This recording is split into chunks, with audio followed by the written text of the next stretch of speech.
Hello everyone, welcome to online portal of the engineers. Dear student, जैसा कि हम लोग अपने टॉपिक वेल्डिंग टेक्नोलॉजी में लेक्चर नंबर 15 तक डिस्कस कर चुके हैं और लास्ट लेक्चर में हम लोगों ने आर्क वेल्डिंग से रिलेटेड कुछ गेट, ईएस और एसएससी जेई के ऑब्जेक्टिव क्वेश्चन को सॉल्व किए थे। तो अब हम लोग आर्क वेल्डिंग की कुछ और बची हुई वेल्डिंग के बारे में डिस्कस करेंगे। जैसा कि हम लोगों ने लास्ट वेल्डिंग टीआईजी और एमआईजी के बारे में डिस्कस किया था, मतलब टंगस्टन इनर्ट गैस वेल्डिंग और मेटल इनर्ट गैस वेल्डिंग के बारे में डिस्कस किया था। तो चलिए अब उसी से रिलेटेड हम लोग नेक्स्ट वेल्डिंग टेक्नोलॉजी के बारे में डिस्कस करते हैं, जिसका हम लोगों ने हेडिंग डालते हैं गैस। देखें, ऐसे इस तरीके से हम लोग हेडिंग डालेंगे SMAW। देखिए, हम लोगों ने वेल्डिंग से रिलेटेड जो हम लोगों ने पढ़ा था वो पढ़ा था हम लोगों ने GTAW, हम लोगों ने पढ़ा था GMAW, हम लोगों ने पढ़ा था। इसी का हम लोगों ने TIG नाम देखा था और इसका हम लोगों ने MIG नाम देखा था। और एक हम लोगों ने वेल्डिंग पढ़ा था SAW, submerged arc welding. Then हम लोगों ने पढ़ा था gas metal arc welding. Then हम लोगों ने पढ़ा था गैस टंगस्टन आर्क वेल्डिंग। तो इस तरीके से ये वेल्डिंग हम लोगों ने कंप्लीट किया था। अब आज का लेक्चर हम लोग शुरू करेंगे SMAW से। चलिए देखते हैं ये SMAW का पूरा नाम क्या है और इसमें कैसी वेल्डिंग टेक्निक का उपयोग हम करते हैं। देखें, SMAW का मतलब होता है सील्डेड मेटल आर्क वेल्डिंग। समझते हैं इसका क्या मतलब हुआ। इसमें हम लोगों ने सील्डेड मेटल का नाम ले लिया। इससे पहले जब हम लोगों ने आर्क वेल्डिंग की स्टार्टिंग की थी तो पहला लेक्चर हमने कार्बन आर्क वेल्डिंग के बारे में आपको बताया था, carbon arc welding.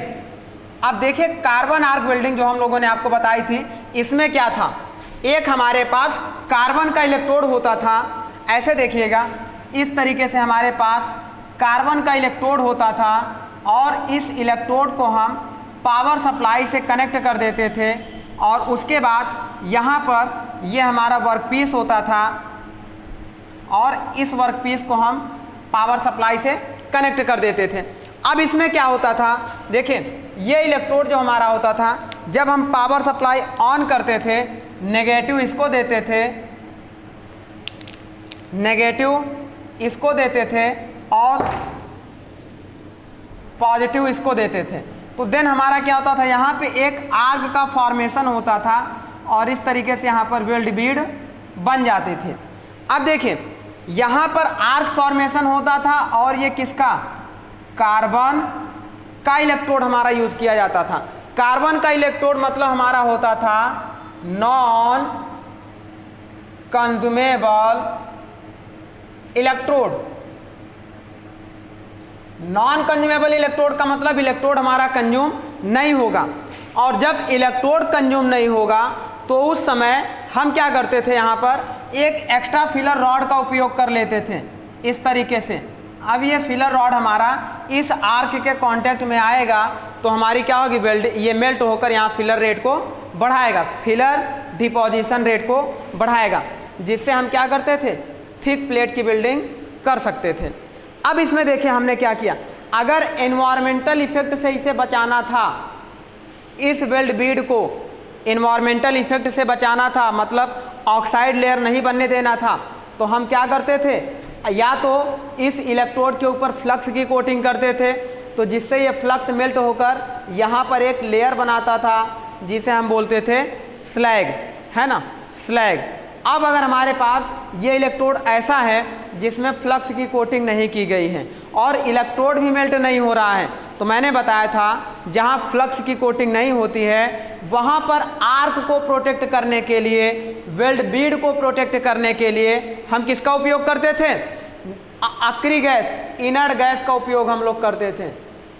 Inert gas का यूज हम लोग करते थे। और बेसिकली देखिए जो वेल्डिंग में यूज की जाती हैं वो 3 टाइप्स होती तो कई सारी हैं, लेकिन वेल्डिंग में मोर देन सबसे अधिक आर्गन का उपयोग होता है।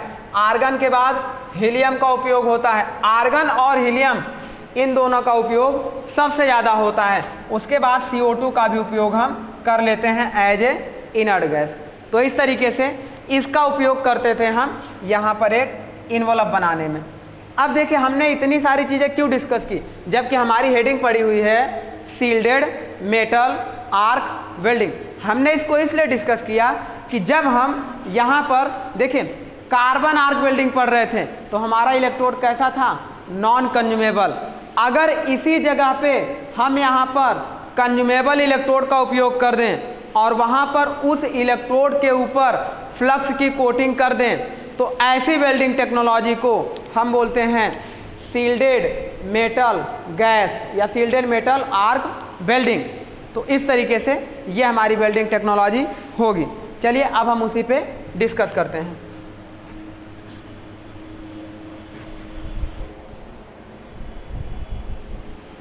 देखिए इसमें होगा क्या, जैसे सपोज करिए हमारे पास एक वर्कपीस हो,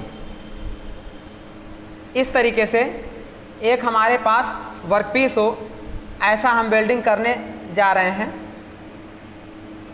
चलिए अब हम यहाँ पर एक इलेक्ट्रोड लगा दें, इस तरीके से यहाँ पर हम एक इलेक्ट्रोड लगा दें। अब इस इलेक्ट्रोड को हम क्या कर दें, ऐसे फ्लक्स की कोटिंग कर दें। इस तरीके से ये हम यहाँ पर देखें इस इलेक्ट्रोड पर हमने क्या किया, ऐसे फ्लक्स की कोटिंग कर दी और ये इलेक्ट्रोड हमारा कैसा हो जाए, कंज्यूमेबल हो जाए। ये हो जाएगा फ्लक्स। अब क्या हुआ, जब फ्लक्स की कोटिंग कर दी फिर हमने क्या किया, इस इलेक्ट्रोड को देखिए, अब ये होता है इलेक्ट्रोड होल्डर। इलेक्ट्रोड होल्डर इस तरीके से हमारे होते हैं ना, ऐसे होते हैं और इस तरीके से बने होते हैं। तो इसको हम इलेक्ट्रोड होल्डर से कनेक्ट कर देते हैं, उस चीज़ को हम लोग अंडरस्टूड ले लेते हैं। चलिए हम क्या करते हैं, अब इस वर्कपीस को देखें, इस वर्कपीस को भी पावर सप्लाई से कनेक्ट करते हैं और इस इलेक्ट्रोड को भी हम इस तरीके से पावर सप्लाई से कनेक्ट कर देते हैं। चलिए ये हमारी हो गई पावर सप्लाई। अब इस तरीके से हमने इन दोनों को कनेक्ट कर दिया। इलेक्ट्रोड को हम मैक्सिमम के केस में नेगेटिव और वर्कपीस को हम पॉजिटिव टर्मिनल से कनेक्ट कर देते हैं। जब सील्डेड मेटल हो तो उस समय यहाँ पर जो हम पावर सप्लाई देते हैं वो AC या DC पावर सप्लाई का उपयोग हम कर लेते हैं। अब यहाँ पे क्या होगा, जैसे ही हम इस वेल्डिंग को स्टार्ट करेंगे, मतलब पावर सप्लाई हम यहाँ से ऑन करेंगे, तो यहाँ के इलेक्ट्रॉन क्या होंगे, इस तरीके से इस पे वर्कपीस पे जंप करेंगे और उसके बाद वर्कपीस के पॉजिटिव आयन क्या होंगे, इस तरीके से ऐसे इलेक्ट्रोड पर जंप करेंगे। तो इस तरीके से क्या होगा, ऐसा बनने लगेगा। इसी को हम बोलते हैं पूल ऑफ। यहाँ पर जो होगा इस तरीके से इलेक्ट्रॉन और प्रोटॉन, मतलब यहाँ पर एक हमारी क्या बनेगी, आर्क बनेगी। इसको हम बोलते हैं pool of molten metal. Pool of molten metal. अब ये पूल ऑफ मोल्टेन मेटल हमारा हो गया। फिर हमारा क्या होगा, देखिए ये इलेक्ट्रोड हमारा क्या होगा, मेल्ट होगा और मेल्ट होने के बाद यहाँ पर इस इलेक्ट्रोड के पास से ही, देखिए इलेक्ट्रोड के अंदर से नहीं, इलेक्ट्रोड के बगल से ही एक हम क्या करते हैं, ट्यूब पास करते हैं। ऐसे इस इलेक्ट्रोड के अंदर से ही एक हम ऐसी ट्यूब, अंदर से कह लीजिए या बगल से कह लीजिए, इस तरीके से एक ट्यूब हम ले जाते हैं और इस ट्यूब का कनेक्शन यहाँ पर एक सिलेंडर से कर देते हैं, एक सिलेंडर से कर देते हैं। इस तरीके से यहाँ पर एक सिलेंडर लगा देते हैं। अब इस सिलेंडर में हम क्या करते हैं, इनर्ट गैस को फिल कर देते हैं।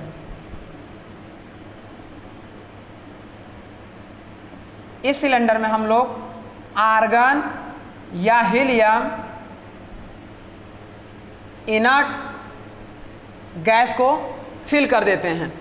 अब उसमें क्या होगा, देखें जब हम लोगों ने MIG पढ़ा था, मेटल इनर्ट गैस वेल्डिंग हम लोगों ने पढ़ा था, तो वहाँ पर क्या होता था कि हम मेटल इनर्ट में इलेक्ट्रोड को कैसा यूज करते थे, कंज्यूमेबल यूज करते थे, और उसके साथ इनर्ट गैस का भी यूज करते थे। तो सेम आपको वैसा ही डायग्राम दिखेगा, लेकिन यहाँ पर इलेक्ट्रोड हम कैसा यूज करेंगे, फ्लक्स कोटेड यूज करेंगे, तो इसीलिए ये वेल्डिंग हमारी अलग हो जाती है। अब ये क्या होगा कि जैसे यहाँ पर आर्क जनरेट होगी तो इस तरीके से ये गैस आएगी हमारी, ऐसे इसके अंदर से ये गैस हमारी आगे की ओर बढ़ेगी, ऐसे देखिए ये गैस हमारी इस तरीके से आएगी, और यहाँ पर क्या होगा, एक सील्डिंग कंप्लीट करेगी। एक सील्ड मतलब एक कवर मतलब एक छातानुमा सील्ड तैयार कर लेगी, और उस सील्ड की वजह से एटमॉस्फेरिक इफेक्ट इसमें क्या होता है, नहीं आता है। सपोज करिए कि वेल्डिंग की डायरेक्शन इस तरफ हो, वेल्डिंग की डायरेक्शन इस तरफ हो, तो उस समय क्या होगा, इस वर्कपीस के ऊपर मान लीजिए कि ये हम वेल्डिंग कर रहे थे, जब इसका हम ऐसे देखेंगे, व्यू ऐसा देखेंगे, तो कुछ इस तरीके का वर्कपीस हमें दिखाई देगा। अब यहाँ पर ये देखिए इस तरीके से वेल्डिंग हम करते हुए आगे बढ़ रहे थे, तो वेल्डिंग डायरेक्शन ये हो जाएगी। तो सिमिलर यही हम क्या कर रहे हैं, वेल्डिंग इस डायरेक्शन में लेके चले जा रहे हैं। यहाँ पर 2 प्लेटें रखी हुई हैं, तो अब यहाँ पर क्या हो रहा था, देखिए इस तरीके से इसके अपर सरफेस पर एक लेयर बनती जा रही थी। इसी लेयर में हमारा क्या था, यहीं पे हमारा वेल्ड बीड भी बनेगा, वेल्ड बीड भी बनेगा, और इसी पर हमारा जब ये फ्लक्स हमारा मेल्ट होगा तो एटमॉस्फेरिक इफेक्ट से प्रोटेक्ट करने के लिए यहाँ पर क्या बनेगा, एक ऑक्साइड की लेयर भी बनाएगा। तो इस तरीके से फिर बाद में हम आफ्टर सॉलिडिफिकेशन उसको हम चिपिंग हैमर से रिमूव कर लेंगे, हमारा केवल वेल्ड बीड बचेगा। तो इस तरीके से ऐसी वेल्डिंग टेक्निक को हम बोलते हैं सील्डेड मेटल आर्क वेल्डिंग। यहाँ वेल्ड बीड के साथ साथ हमारा क्या बनेगा, स्लैग, और ये स्लैग हमारा किस वजह से बनता है, इस फ्लक्स के कारण बनता है। तो अब इतनी टेक्निक का यूज करने की क्या जरूरत थी हमारी, समझिए, इसलिए जरूरत थी कि देखिए यहाँ वेल्ड बीड को प्रोटेक्ट करने के लिए फ्लक्स का उपयोग भी हमने कर लिया, और इस आर्क को प्रोटेक्ट करने के लिए हमने किसका, इनर्ट गैस का भी यूज कर लिया। तो एक साथ दोनों प्रोसेस हम कर रहे हैं, आर्क को भी हम प्रोटेक्ट कर रहे हैं और वेल्ड बीड को भी प्रोटेक्ट कर ले रहे हैं। तो इससे हमारे इस वेल्डिंग की इफिशियंसी हमारी अदर वेल्डिंग से ज़्यादा बेटर होगी, इसकी जो स्ट्रेंथ होगी अदर वेल्डिंग की अपेक्षा ज़्यादा होगी, इसकी जो फिलर रेट होगा, देखें ये भी क्या होगा, जब ये इलेक्ट्रोड मेल्ट करेगा तो यहाँ पर फिलर रेट डिपोजिशन बढ़ेगा। अब इसमें हम पावर सप्लाई AC या DC कुछ भी यूज कर सकते हैं। तो इस तरीके से इस टाइप की वेल्डिंग को हम बोलते हैं SMAW। चलिए अब इसमें कुछ इंपॉर्टेंट पॉइंट हम लोग देखते हैं।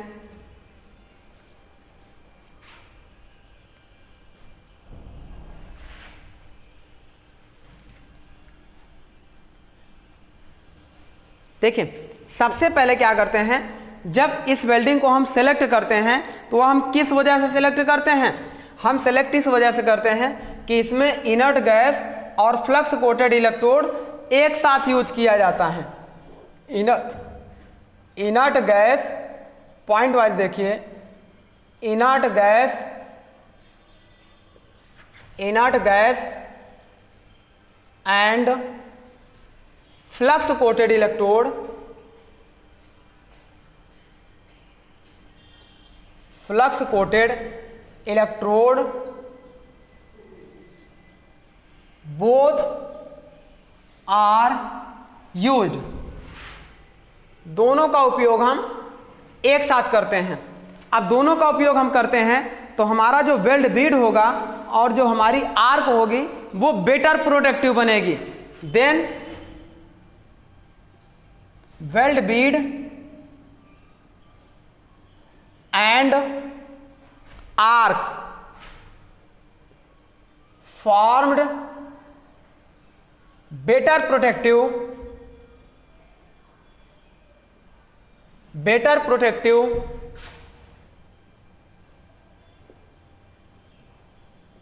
देन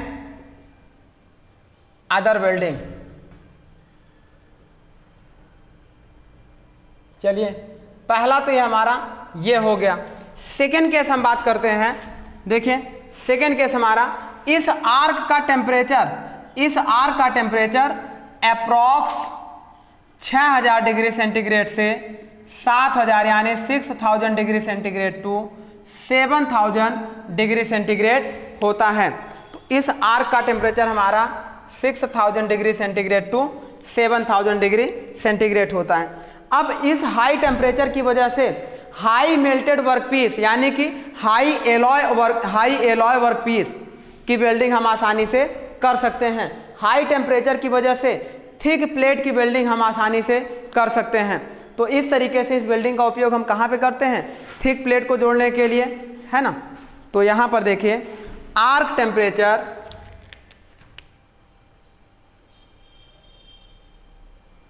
टेम्परेचर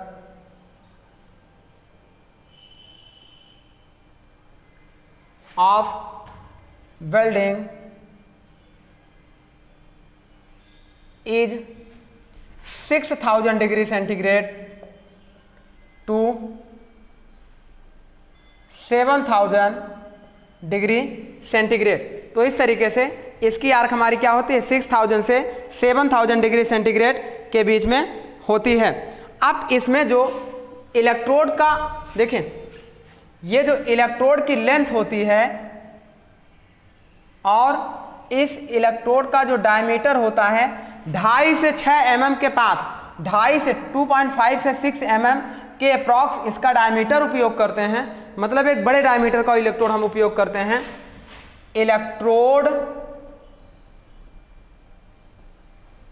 आर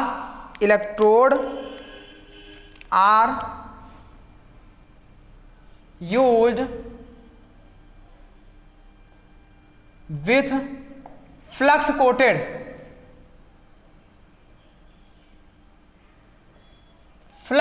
इलेक्ट्रोड का हम उपयोग करेंगे and diameter of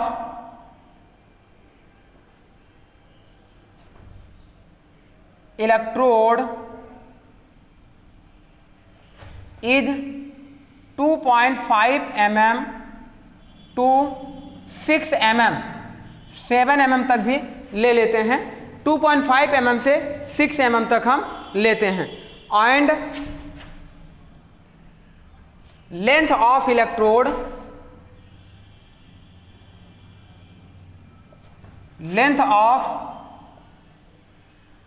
electrode is 300 mm to 450 mm।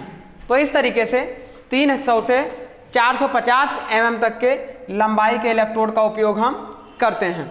अब इसमें जो आर्क लेंथ हमारी बनेगी ये हमेशा इलेक्ट्रोड डायमीटर के बराबर बनेगी। Arc length is always equal to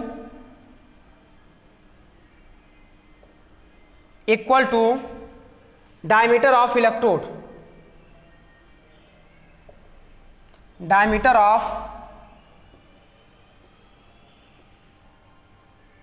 electrode, तो इस तरीके से जब इलेक्ट्रोड का डायमीटर ज़्यादा होगा तो आर्क लेंथ हमारी कैसी बनेगी? लॉन्ग बनेगी। लॉन्ग आर्क लेंथ बनेगी तो करंट सप्लाई हमारी ज़्यादा होगी, और करंट सप्लाई ज़्यादा होगी तो मेटल डिपोजिशन रेट भी हमारा क्या होगा? इंक्रीज करेगा। Due to supply of high current rate, due to increase कर सकते हैं, या supply of high current increase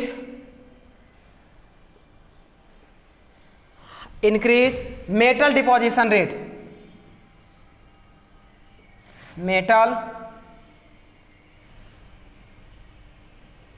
deposition rate. तो नेक्स्ट फिनोमिना हमारा ये हो गया। अब आगे की बात करते हैं, जो पावर सप्लाई यूज करते हैं एसी ऑब्लिक डीसी का यूज करते हैं। Power supply AC, power supply AC oblique DC are use. तो हम पावर सप्लाई को एसी या डीसी दोनों यूज कर लेते हैं। अब हम किस लिए इसको सिलेक्ट किए थे? अदर वेल्डिंग की अपेक्षा हमने इसको क्यों सिलेक्ट किया था? क्योंकि इसमें इलेक्ट्रोड फ्लक्स कोटेड भी यूज हो रहा है और इनर्ट गैस भी हमारी यूज हो रही है। इनर्ट गैस हमारी किसका यूज करते हैं? Argon and helium. Inert gas, next point, inert gas, argon and helium are used. Helium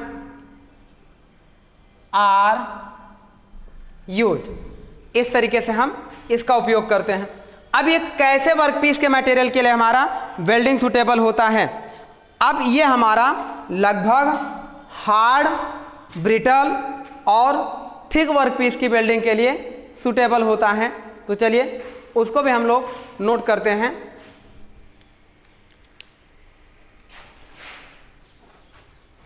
इस तरीके से इस पॉइंट को इधर राइट डाउन करते हैं।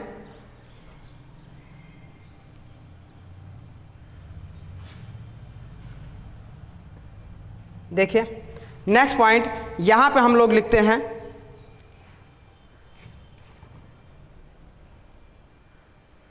Welding SMAW are used for high melting material like high speed steel,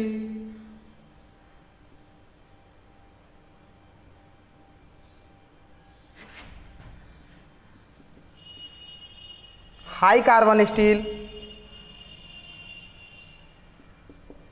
HCS, brass, etcetera.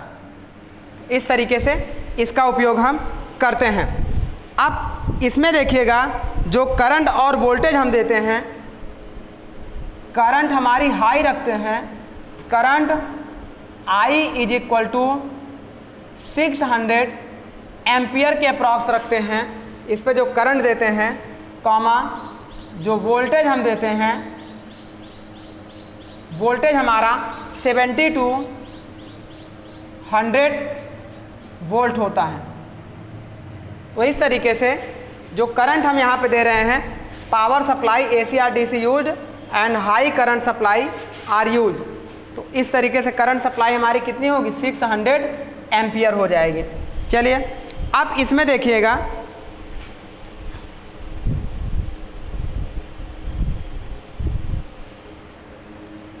देखिए इस इलेक्ट्रोड की वजह से इस वेल्डिंग का दूसरा नाम स्टिक इलेक्ट्रोड वेल्डिंग भी कहा जाता है।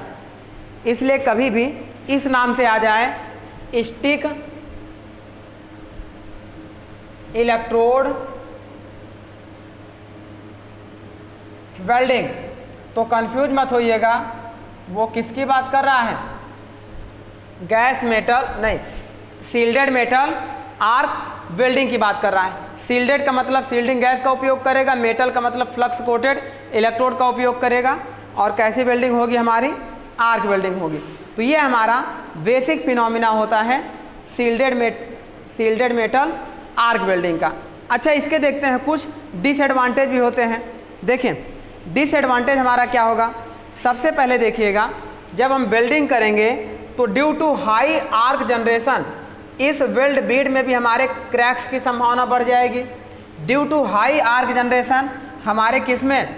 इसमें जो हमारा यहाँ से लेके यहाँ तक जो हीट जोन हमारा होगा, ये वाला मटेरियल, इसे बोलते हैं हीट अफेक्टेड जोन।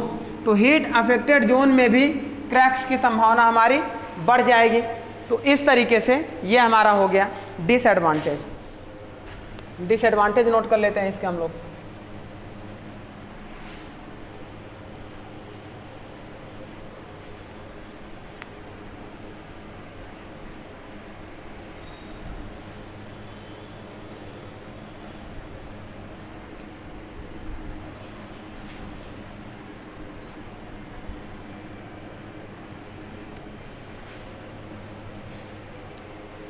देखिए disadvantage,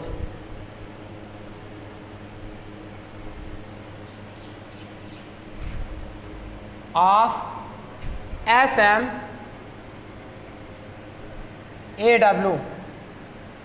shielded metal arc welding के डिसएडवांटेज। तो पॉइंट 1 की बात करते हैं। सबसे पहले due to high arc generation हमारे वेल्ड बीट क्या होंगे, क्रैक प्रोड्यूस करेंगे। Due to high arc generation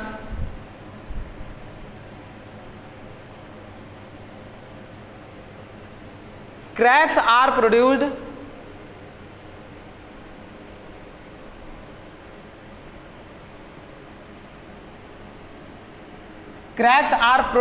जो क्रैक्स हमारे बनेंगे ऑन वेल्ड बीड में बनेंगे, produced on the surface of weld bead. इस तरीके से नेक्स्ट हमारा जो क्रैक्स प्रोड्यूस होगा वो हीट अफेक्टेड जोन में, and cracks are produce on the surface of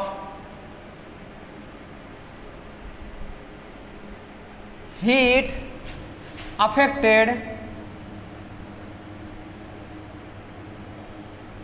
zone. तो हीट अफेक्टेड जोन में भी हमारा क्या होगा, क्रैक्स को प्रोड्यूस करेगा।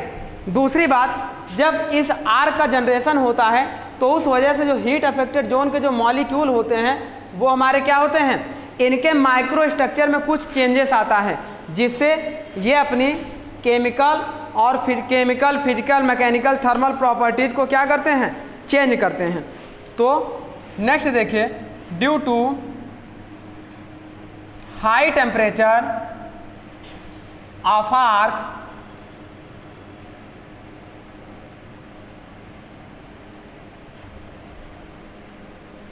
अब इस आर्क के हाई टेम्परेचर की वजह से ये जो हीट अफेक्टेड जोन होगा ये मेल्ट तो नहीं होगा, लेकिन ये अपने इंटरनल मॉलिक्यूलर स्ट्रक्चर को क्या करेगा, चेंज करेगा। आर्क इंटरनल माइक्रो स्ट्रक्चर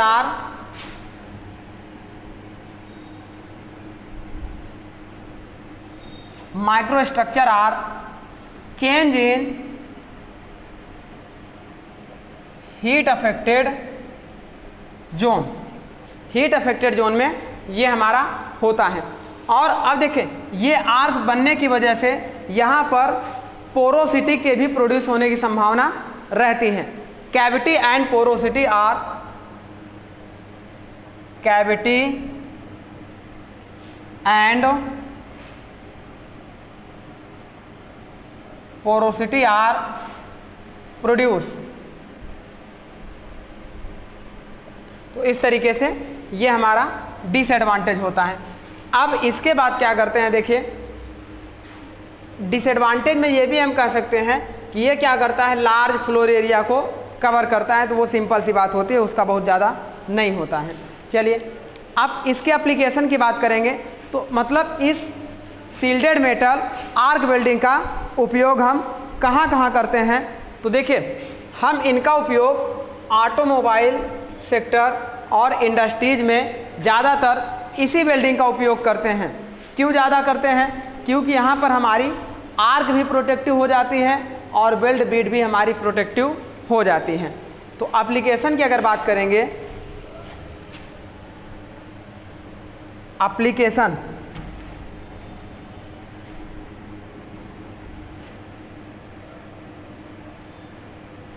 तो इसका हम करते हैं use in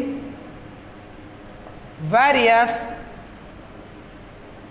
type of automobile and other various industries.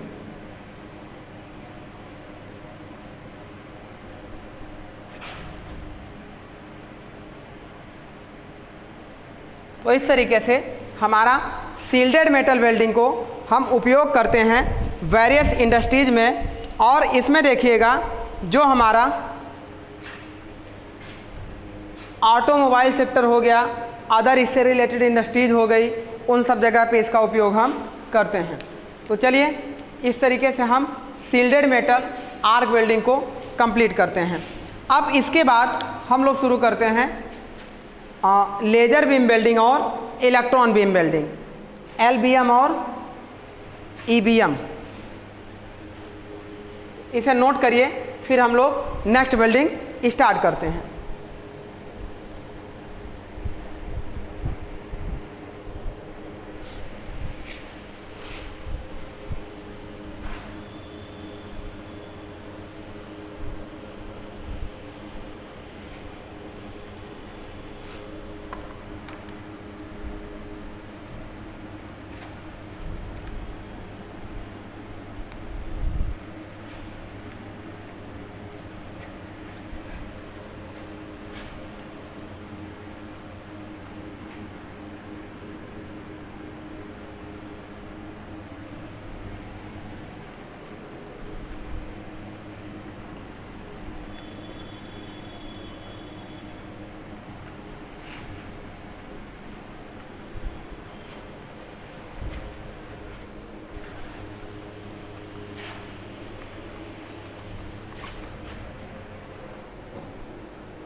चलिए अब हम लोग नेक्स्ट वेल्डिंग के बारे में स्टार्ट करते हैं। देखिए हमारी नेक्स्ट वेल्डिंग होगी इलेक्ट्रॉन बीम वेल्डिंग और लेजर बीम वेल्डिंग, है ना। नेक्स्ट वेल्डिंग हम लोग स्टार्ट करेंगे laser beam welding and electron beam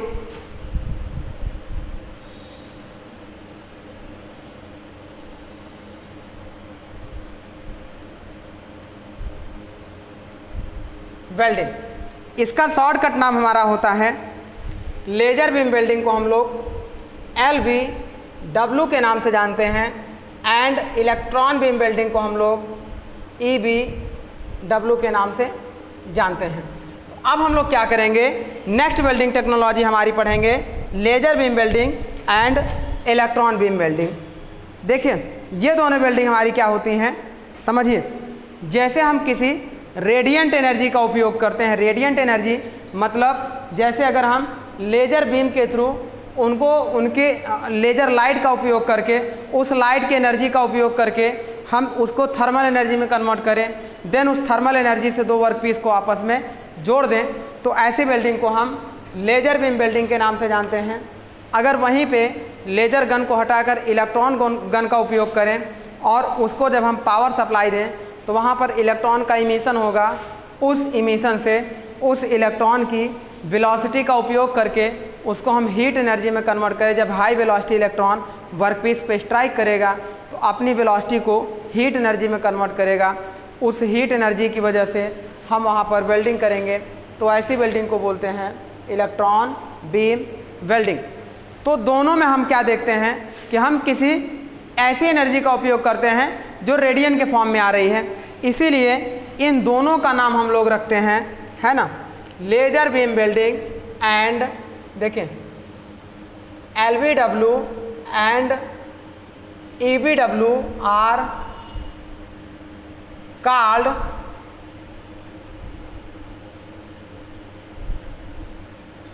radiant energy welding.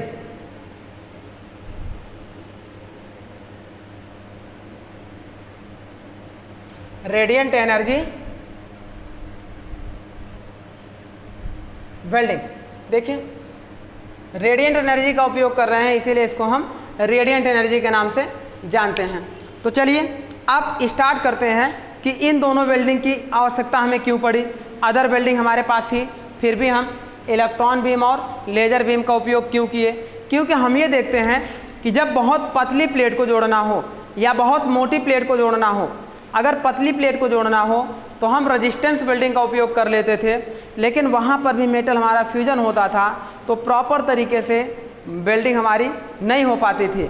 तो अब अगर उसे पतली प्लेट को प्रॉपर तरीके से वेल्ड करना होगा तो वहाँ पर हम लेज़र बीम का उपयोग करेंगे और लेज़र बीम के माध्यम से हम वेल्डिंग को कंप्लीट करेंगे।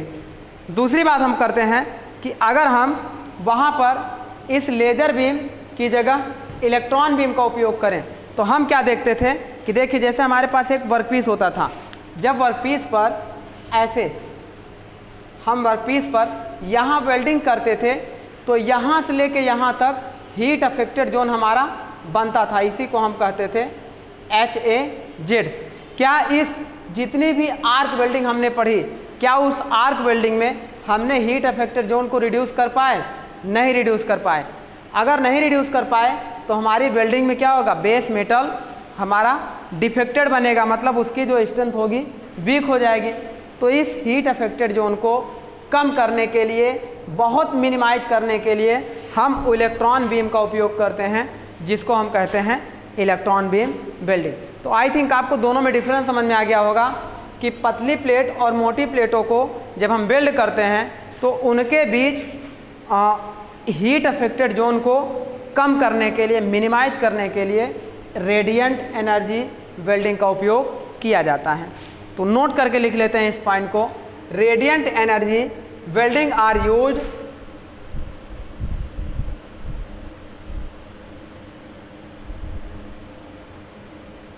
Radiant energy welding are used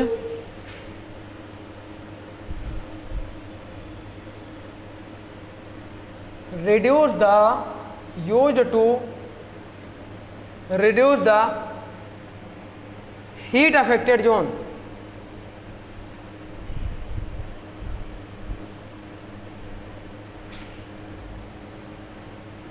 heat affected zone.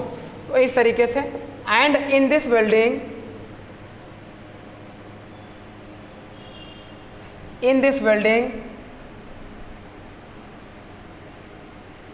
Use, इस वेल्डिंग में हम क्या करते हैं, किसका उपयोग करते हैं? High intensity of electron beam या लेजर बीम का उपयोग करते हैं और उनकी हाई वेलोसिटी को हम किस में कन्वर्ट करते हैं? हीट एनर्जी में कन्वर्ट करते हैं। उस हीट एनर्जी से हम वेल्डिंग कंप्लीट करते हैं। And welding use energy of laser beam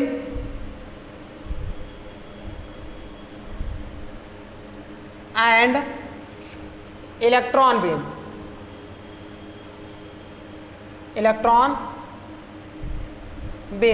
In this high velocity of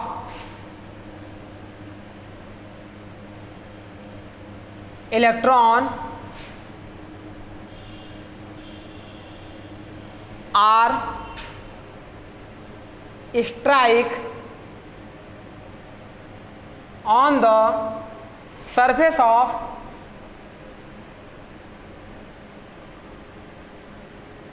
workpiece, electron और लाइट की जो वेव्स होती हैं वो हाई वेलोसिटी से वर्कपीस पे स्ट्राइक करेंगी, देन क्या होगा, वो total kinetic energy, then total kinetic energy of ions are converted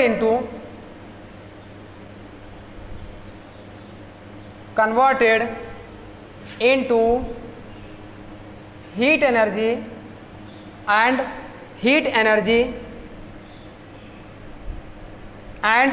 this heat are also used for welding,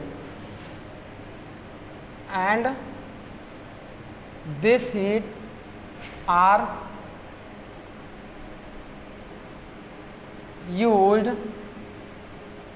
for welding. तो इस तरीके से इस वेल्डिंग टेक्निक को हम बोलते हैं radiant welding, radiant energy welding. अब इसमें हम लोग क्या करते हैं, वन बाय वन पहले हम लोग पढ़ लेते हैं लेजर बीम वेल्डिंग के बारे में, फिर हम लोग पढ़ लेते हैं इलेक्ट्रॉन बीम वेल्डिंग के बारे में। तो चलिए, पहली हेडिंग हमारी है laser beam welding, LBW।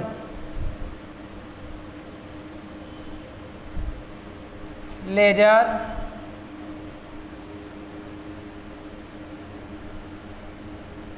Beam welding. देखिए, इसमें कभी कभी आपका छोटा सा क्वेश्चन लेजर का नाम पूछ लेता है, तो ये बच्चों वाला सवाल होता है। एक बार पूछा गया है किसी जेईई के एग्जाम में, मुझे याद नहीं है, लेकिन पूछा गया है कि laser what is stand meaning for laser. तो ये आपको पता होना चाहिए। लेजर क्या होता है, light amplification stimulated emission of radiation, इसी पूरे नाम को हम बोलते हैं लेजर। तो इस तरीके से ये हमारा होता है। चलिए, अब इस लेजर का उपयोग हम करके वेल्डिंग करते हैं। तो आइए देखते हैं कैसे हम इसका उपयोग करके वेल्डिंग करते हैं। तो देखिए, सबसे पहले हमारे पास स्मॉल थिकनेस का वर्कपीस होता है। अब सपोज करिए इस वर्कपीस पे यहाँ पे हमें वेल्डिंग करनी थी, तो हम इस वर्कपीस को क्या करेंगे, किसी टेबल पर रखेंगे, टेबल या फिक्चर पर रखेंगे। इस तरीके से ये हमारा हो गया टेबल या फिक्चर। अब उसके बाद इस वर्कपीस के बीच में हमें वेल्डिंग करनी है। तो यहाँ पर देखिएगा, जो हम गैप लेंगे वर्कपीस के बीच में, जो हम गैप लेते हैं बहुत स्मॉल लेते हैं, लगभग ऐसे देखिएगा, गैप यहीं पे लिख दे रहे हैं, गैप बिटवीन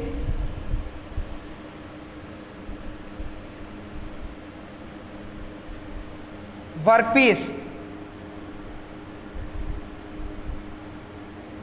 आर, ये होता है 0.05 mm से 0.075 mm तक, इतना स्मॉल गैप लेते हैं दोनों वर्कपीस के बीच में।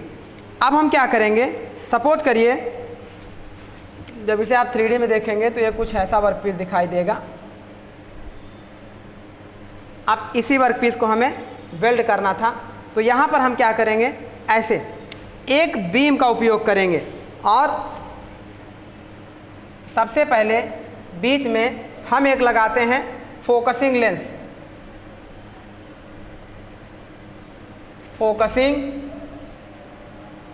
लेंस।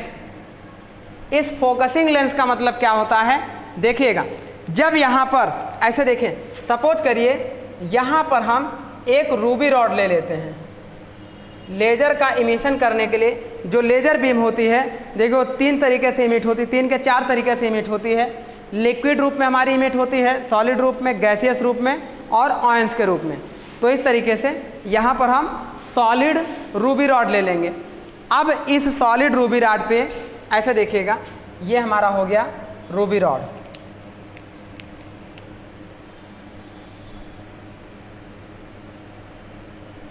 इस रूबी रॉड पर ऊपर जो हम कप लगाते हैं, इस तरीके से एक ऊपर हम कप लगाते हैं, ये हमारा होता है फुली रिफ्लेक्टेड प्लेट या कवर। फुली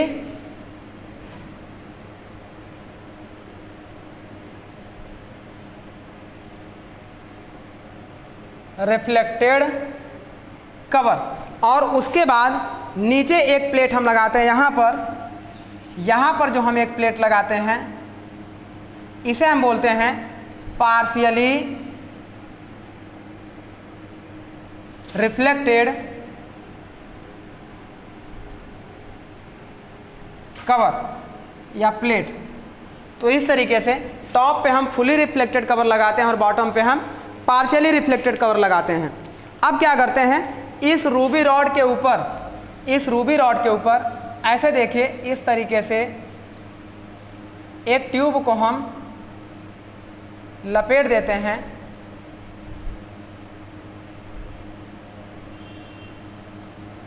ऐसे होता है ये इस तरीके से, और ये ट्यूब हमारा कुछ इस तरीके से यहाँ से जाता है। देन अब हम लोग क्या करते हैं, यहाँ पर देखिए ऐसे पावर सप्लाई देते हैं।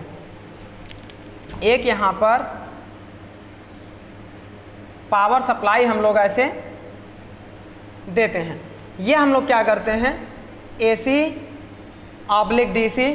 पावर सप्लाई देते हैं। इस पावर सप्लाई में इस रॉड पर देखिए ऊपर जो हमने एक तार को लपेट दिया, इसके ऊपर इस तार पे हम क्या करते हैं, एक टर्मिनल को इसके देखिए एक टर्मिनल को यहाँ से नेगेटिव कनेक्ट कर देते हैं। ऐसे देखिएगा, एक टर्मिनल को हम नेगेटिव कनेक्ट कर देते हैं और दूसरे टर्मिनल को हम पॉजिटिव से कनेक्ट कर देते हैं। अब हमारा क्या होगा, ये पावर सप्लाई हमने दिया तो इसके अंदर से इलेक्ट्रॉन्स हमारे क्या होंगे, मूव होने लगेंगे नेगेटिव से पॉजिटिव की ओर। देन ये जो हमारी रूबी रॉड है ऊपर का हम कुछ रिमूव करते हैं ऐसे।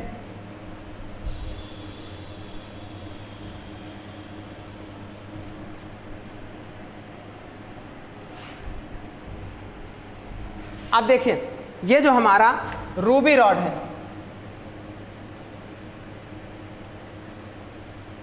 इस रूबी रॉड में हम क्रोमियम ऑक्साइड को मिक्स कर देते हैं। क्रोमियम ऑक्साइड,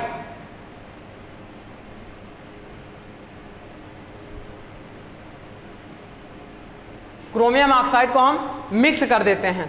मिक्स करने के बाद क्रोमियम ऑक्साइड को जब हम मिक्स कर देते हैं तो इसके दो तरफ हम क्या लगाते हैं, एक लैंप लगाते हैं। देखिए एक यहाँ पर ऐसा लैंप लगाते हैं और एक यहाँ पर ऐसा लैंप लगाते हैं। इन दोनों का नाम होता है, ये देखिए जो हमारे लैंप होते हैं इन्हें हम बोलते हैं xenon lamp, XENON, xenon lamp. इसके बाद हम क्या करते हैं, इस पूरे सिस्टम को ऐसे कवर कर देते हैं।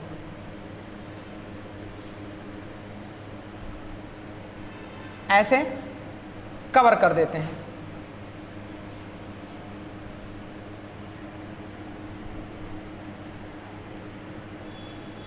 यहाँ से इसको केवल इतने से कवर करते हैं और इतने से कवर करते हैं। अब ये देखिए ये हमने इसको ऐसे कवर कर दिया, ये हमारी कवर प्लेट कहलाती है। चलिए हमने कवर प्लेट से कवर कर दिया। अब समझते हैं कि रूबी रॉड, वायर और जेनॉन लैंप का क्या मतलब होता है। देखिए अब यहाँ से इसका मेन काम स्टार्ट होता है।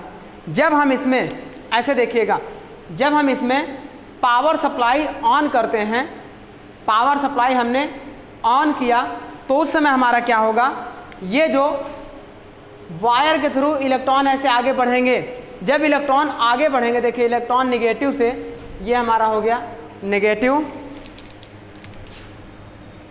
ये हो गया पॉजिटिव। इलेक्ट्रॉन नेगेटिव से पॉजिटिव की ओर आगे बढ़ेंगे तो इस रूबी क्रिस्टल के अंदर, रूबी रॉड के अंदर हम क्या किए हैं, क्रोमियम ऑक्साइड को पहले से मिक्स करके रखे थे। अब ये क्रोमियम ऑक्साइड हमारे क्या होंगे, क्रोमियम ऑक्साइड हमारे एनर्जी में आएंगे, एनर्जेटिक होंगे, अपने हायर लेवल एनर्जी में जाएंगे। और कैसे जाएंगे, सपोज करिए कि ये उनका एनर्जी लेवल है, ये उनका एनर्जी लेवल, मान लीजिए ये N1 था, ये इस तरीके से अपने हायर एनर्जी लेवल में जाएंगे, N2 में जाएंगे, N3 में जाएंगे, N4 में जाएंगे और N5 में जाएंगे। जब ये अपने हायर एनर्जी लेवल तक पहुंच जाएंगे तो उसके बाद हम क्या करेंगे, पावर सप्लाई को रोक देंगे, पावर सप्लाई को रोकेंगे। फिर अब क्या करेंगे, ये हायर एनर्जी लेवल से अब ये लोअर एनर्जी लेवल में जाना शुरू करेंगे। और ये कौन जा रहे हैं, क्रोमियम ऑक्साइड। क्रोमियम ऑक्साइड पहले एनर्जेटिक हुए हायर एनर्जी लेवल तक, फिर यहाँ से अब ये क्या करेंगे, ऐसे अपने लोअर एनर्जी लेवल की तरफ आगे बढ़ेंगे, फिर N4, N3, N2, N1 तक आएंगे। तो जब ये हायर एनर्जी से लोअर एनर्जी की तरफ आने लगते हैं तो वहीं पर ये क्या करते हैं, लाइट इमिशन करते हैं। और लाइट का इमिशन करते हैं मतलब है कि ये एनर्जी को रिजेक्ट करते हैं। और किस फॉर्म में रिजेक्ट करते हैं, लाइट के फॉर्म में रिजेक्ट करते हैं। जब ये N1 से N4 जाएंगे, फिर N4 से N1 की तरफ आएंगे तो लाइट के फॉर्म में एनर्जी को रिजेक्ट करते हैं, क्योंकि हायर लेवल पर काफ़ी एनर्जी को इन्होंने अडॉप्ट कर लिया था। अब वापस आते समय एनर्जी को रिलीज करेंगे और लाइट के फॉर्म में रिलीज करेंगे। फिर वो जो लाइट फॉर्म यहाँ पे एनर्जी रिलीज होगी वो एनर्जी इस जेनॉन लैम्प से टकराएगी, जेनॉन लैम्प से टकराएगी। मतलब ये जेनॉन लैम्प इसको क्या करेगा, एब्जॉर्ब कर लेगा, एब्जॉर्ब करके ये भेजेगा रिफ्लेक्टर कॉइल को। यहाँ देखिए रिफ्लेक्टर प्लेट हमने लगाया हुआ है और ये रिफ्लेक्टर प्लेट हमारी कैसी है, ये वाली हमारी फुली रिफ्लेक्टेड प्लेट है। जितना ये प्रकाश हमारा लेगा ये पूरा प्रकाश हमारा रिफ्लेक्ट कर देगा, किधर की ओर, नीचे की ओर। अब जब ये पूरा प्रकाश हमारा रिफ्लेक्ट करेगा तो टोटल लाइट हमारी कुछ इस तरीके से इमिट होनी शुरू हो जाएगी। ऐसे जब लाइट हमारी इमिट होनी शुरू हो जाएगी तो इसी लाइट को हम बोलते हैं लेजर बीम। अब ये लेजर बीम हमारी देखिए स्कैटर्ड होकर बाहर जा रही है, तो हम बीच में क्या करते हैं, एक फोकसिंग लेंस का उपयोग करते हैं। अब ये फोकसिंग लेंस हमारा क्या करता है, इस टोटल लेजर लाइट को कलेक्ट करके एक जगह पर क्या कर देता है, फोकस कर देता है। जब एक जगह पे फोकस कर देगा तो अब इस लाइट की टोटल देखिए काइनेटिक एनर्जी कन्वर्ट होगी यहाँ पर हीट एनर्जी में, और हीट एनर्जी में कन्वर्ट होके आपस में इसको मेल्ट करेगा दोनों वर्कपीस को। दोनों वर्कपीस मेल्ट होकर आपस में क्या हो जाएंगे, वेल्ड हो जाएंगे। मतलब no filler material are required. पतली प्लेट को जोड़ना हो तो कोई फिलर मटेरियल की रिक्वायर्ड नहीं होगी।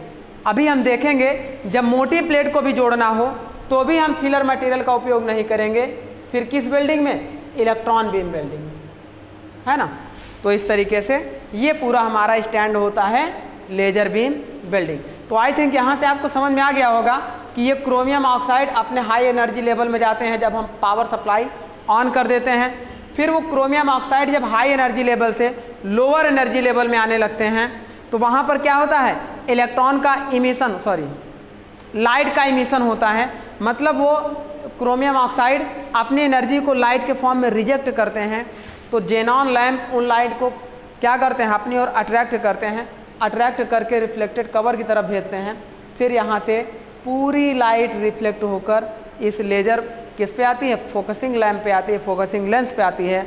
यहाँ से इसको हम लोग फोकस कर देते हैं इस वर्कपीस पर।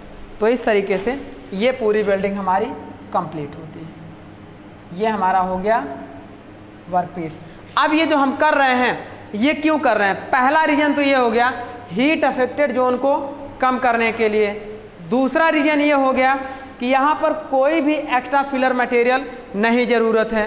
तीसरा रीजन ये हो गया कि अगर हमें देखिए यहाँ पे नॉन थर्मल कंडक्टिव वर्कपीस हो, अगर आर्क वेल्डिंग में हमने देखा आर्क वेल्डिंग वहीं पे पॉसिबल होगी जहाँ पर कंडक्टिव वर्कपीस होगा। कैसा कंडक्टिव, इलेक्ट्रिक कंडक्टिव। अगर इलेक्ट्रिक नॉन कंडक्टिव वर्कपीस हो तो आर्क वेल्डिंग हमारी पॉसिबल नहीं होगी। तो वहाँ पे हम लेजर बीम वेल्डिंग का उपयोग कर लेंगे या इलेक्ट्रॉन बीम वेल्डिंग का उपयोग कर लेंगे। तो तीसरा एडवांटेज हमारा हो गया कि इलेक्ट्रिक कंडक्टिव और नॉन कंडक्टिव दोनों मटेरियल की वेल्डिंग आसानी से कर लेते हैं। नेक्स्ट, इसकी हाई काइनेटिक एनर्जी के कारण ये वर्कपीस हमारे हार्ड और ब्रिटिल होंगे तो भी आसानी से मेल्ट होकर वेल्ड हो जाएंगे। तो ये हमारे इसके एडवांटेज होते हैं, किसके? लेजर बीम वेल्डिंग के।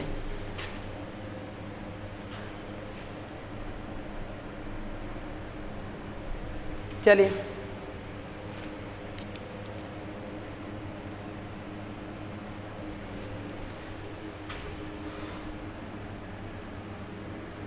अब हम लोग इसके बारे में पॉइंट वाइज स्टडी कर लेते हैं। तो पॉइंट नंबर 1 जो हम लोग स्टडी करेंगे लेजर बीम वेल्डिंग में,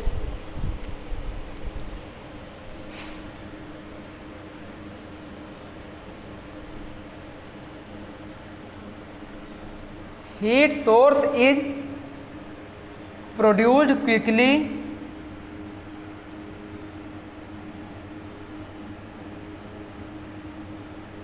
जो हमारा ये हीट सोर्स प्रोड्यूस हो रहा है वो क्विकली मतलब तेजी से प्रोड्यूस हो रहा है by the reflecting plate and xenon lamp, bye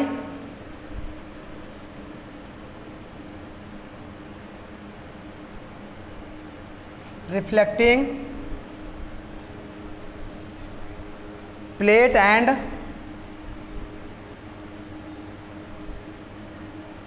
xenon lamp.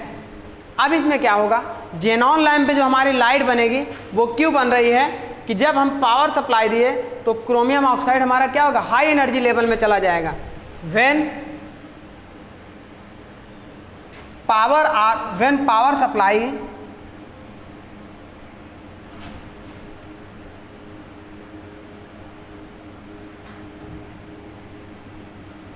start, then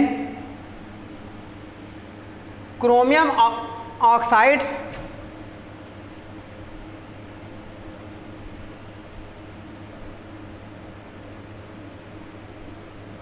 are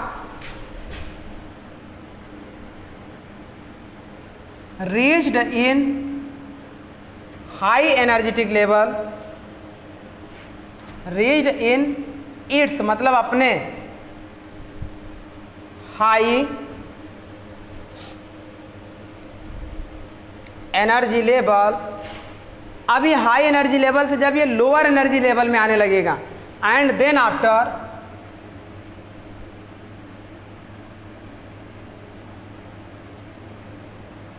after it will come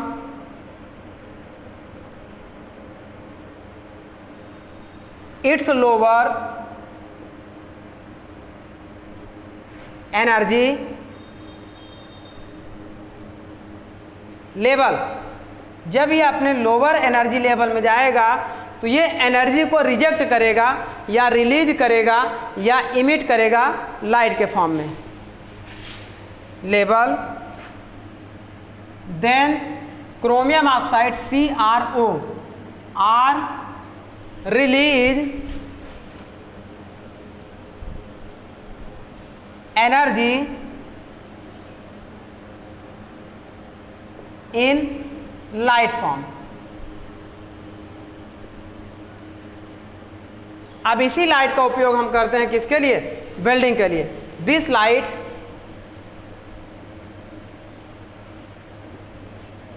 is used for welding. तो इस लाइट का उपयोग हम किसके लिए करते हैं, वेल्डिंग के लिए करते हैं। अब इसमें क्या होगा, बहुत पतले लगभग 0.3 mm पतली प्लेट को आसानी से वेल्ड किया जा सकता है। तो यहाँ पर नेक्स्ट पॉइंट प्लेट थिकनेस हम नोट कर लें।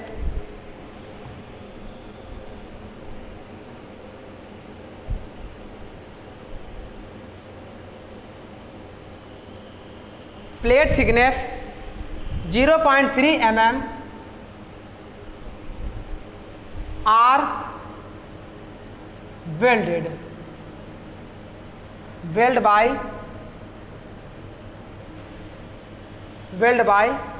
LBW। लेजर बीम वेल्डिंग के थ्रू हम 0.3 mm थिक प्लेट को आसानी से यूज कर सकते हैं। दूसरी बात, ये वर्कपीस हमारा कैसा हो, इलेक्ट्रिक कंडक्टिव या नॉन कंडक्टिव कैसा भी हो, दोनों को हम यूज कर सकते हैं। वर्कपीस इलेक्ट्रिक कंडक्टिव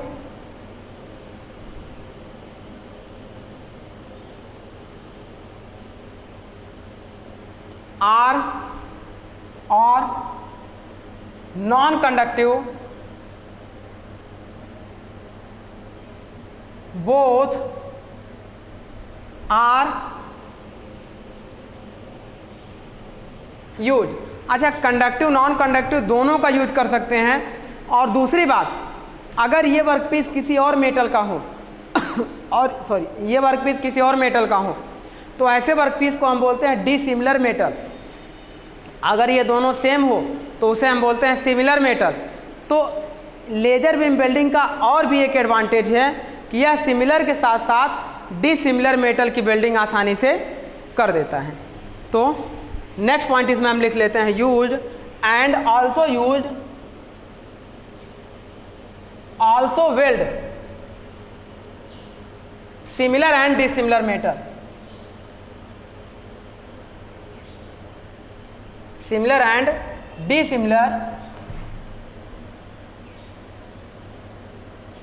मेटल, इतनी चीजें नोट करिए। फिर इसके आगे और नेक्स्ट पॉइंट हम लोग करते हैं,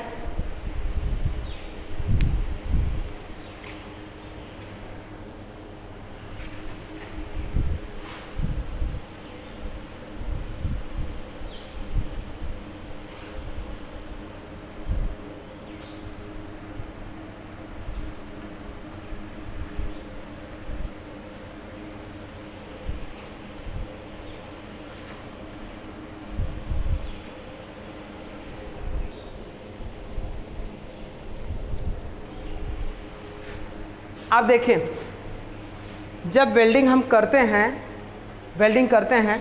तो इस लेज़र हीट की वजह से यहाँ पर देखिए हीट अफेक्टेड जोन क्या होता है, बहुत मिनिमम आता है।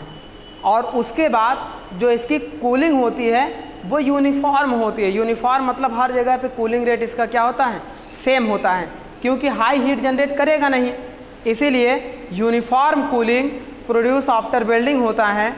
और हीट अफेक्टेड जोन ये जो हमारा बनता था यहाँ पे क्या होगा, बहुत कम होगा। तो इस तरीके से नेक्स्ट पॉइंट हम लोग लिख सकते हैं,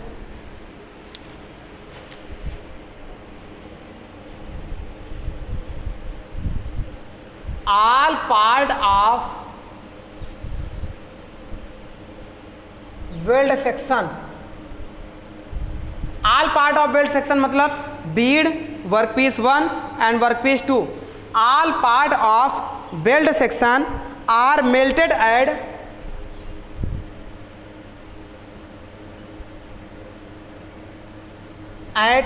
same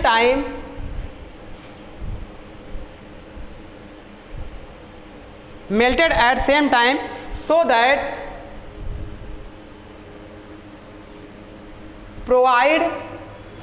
provide uniform cooling।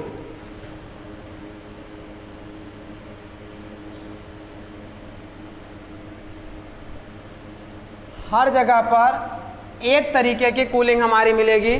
क्यों मिलेगी? क्योंकि सभी पार्ट को हम एक साथ मेल्ट कर रहे हैं। अब इसमें देखिएगा, अगर हम बात करेंगे एनर्जी लॉस की और इसके बाद हम बात करेंगे मटेरियल कैसा होना चाहिए, तो मटेरियल हमारा हार्ड एंड ब्रिटल होगा तो भी आसानी से वेल्ड हो जाएगा। Hard and brittle material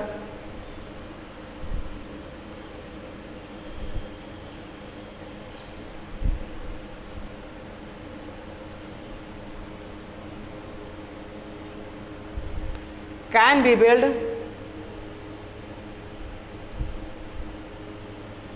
easily.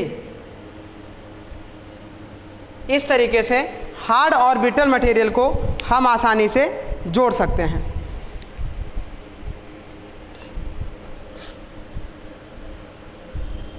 चलिए अब इसमें देखिए, इसका जो डिसएडवांटेज होता है, डिसएडवांटेज यही होता है कि यह लगभग 0.3 mm, कहीं मैंने लिखा था, नहीं लिखा था तो लिख लीजिए।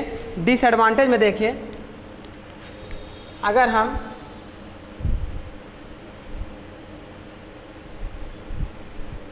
डिसएडवांटेज की बात करें तो इसका डिसएडवांटेज क्या होता है कि यह केवल 0.3 mm मोटी मतलब पतली प्लेट के लिए ही सूटेबल होता है। It is suitable only 0.5 mm thin plate welding. यह केवल 0.3 mm वेल्डिंग के लिए ही सूटेबल होता है। दूसरा क्या होता है, देखिए ये पावर सप्लाई आई हमारी यहाँ रूबी रॉड में गई, पहले रॉड में क्रोमियम आयरन ऑक्साइड क्या होंगे, एक्साइट होंगे, फिर वो एनर्जी लॉस करेंगे, तो उस लॉस एनर्जी का उपयोग हम यहाँ पे कर रहे हैं। तो हम पहले तो एनर्जी को दे रहे हैं, तो बहुत ज़्यादा हम एनर्जी इसमें प्रोवाइड कराते हैं, देन उसके बाद उस लॉस ऑफ एनर्जी से हम इसका उपयोग करते हैं। तो जो हमारी लॉसेस होते हैं मतलब एनर्जी लॉस इसमें ज़्यादा होता है, क्योंकि हम ज़्यादा एनर्जी को हम सप्लाई कराते हैं, तो इसलिए कहते हैं high loss of energy. Next point हमारा होता है हाई लॉस ऑफ एनर्जी।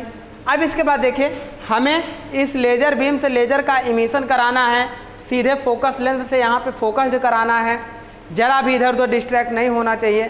तो इसके लिए हमें कैसा स्किल्ड लेबर की रिक्वायरमेंट होनी चाहिए। अनस्किल्ड या सेमी स्किल्ड लेबर इसके लिए वेल्डिंग सूटेबल नहीं कर पाएगा। तो इसलिए नेक्स्ट पॉइंट हमारा क्या हो जाएगा, skilled labour required. Skilled labour की हमें रिक्वायर्ड होती है।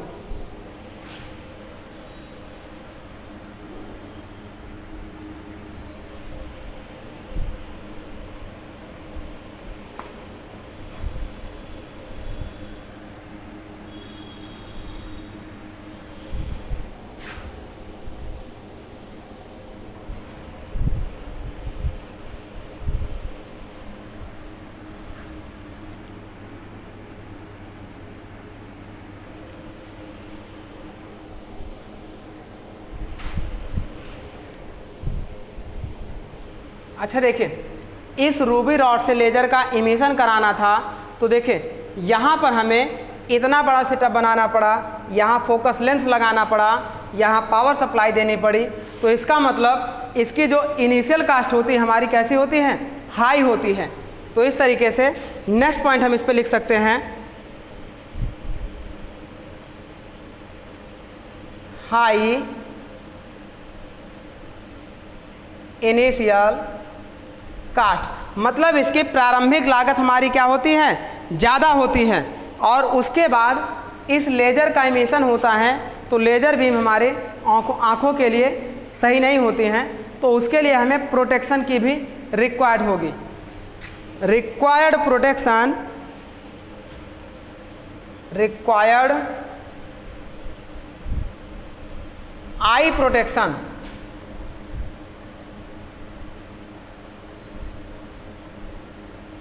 आई प्रोटेक्शन की हमारी रिक्वायर्ड होगी, क्यों, ड्यू टू रेडिएंट बीम। जो हमारी ये सब निकल रही है वो क्या है, रेडिएंट बीम।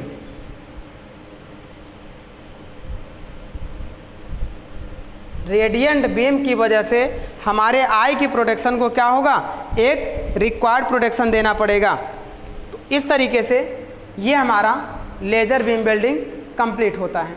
अब इसमें हमने देखा कि ऐसे वर्कपीस की वेल्डिंग हम करते हैं लेज़र की टेक्नोलॉजी से जो पतले वर्कपीस हों और इलेक्ट्रिक के कंडक्टिव ना हो। अगर ये इलेक्ट्रिक कंडक्टिव होते तो हम इसको रेजिस्टेंस वेल्डिंग के माध्यम से आसानी से वेल्ड कर देते, लेकिन कंडक्टिव ना होने की वजह से लेज़र बीम वेल्डिंग से उपयोग कर रहे हैं। चलिए अब देखते हैं कि अगर इसके प्लेट की थिकनेस और बढ़ा दी जाए, सारा प्रॉपर्टी यही हो, बस प्लेट की थिकनेस को हम क्या कर दें, और बढ़ा दें, लगभग 40 mm, 50 mm, 100 mm। इतनी प्लेट की थिकनेस हम किस वेल्डिंग में उपयोग करते थे, सब मर्ज आर्क वेल्डिंग में 40 mm से 75 mm तक। दूसरा हम बात करते थे किसके लिए, MIG metal inert gas welding में तो इस तरीके से वो दोनों वेल्डिंग हमारी कब यूज होती थी, जब वर्कपीस इलेक्ट्रिक कंडक्टिव हो और साथ साथ बहुत ज़्यादा ब्रिटल ना हो। अगर यहाँ पर वर्कपीस की थिकनेस बढ़ जाए और वर्कपीस इलेक्ट्रिक कंडक्टिव ना हो तो उस समय हम किस वेल्डिंग का उपयोग करेंगे, तब हम उपयोग करेंगे इलेक्ट्रॉन बीम वेल्डिंग। चलिए नेक्स्ट पॉइंट हम लोग हेडिंग डालते हैं इलेक्ट्रॉन बीम वेल्डिंग।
चलिए यही वर्कपीस हमारा हो, सब कुछ हमारा सेम हो, बस थिकनेस अब की बार हम क्या जूम करेंगे, ज़्यादा हो जाए। ज़्यादा हो जाए तो उस समय हम जो वेल्डिंग टेक्नोलॉजी का उपयोग करेंगे वो हमारी कहलाएगी इलेक्ट्रॉन बीम वेल्डिंग।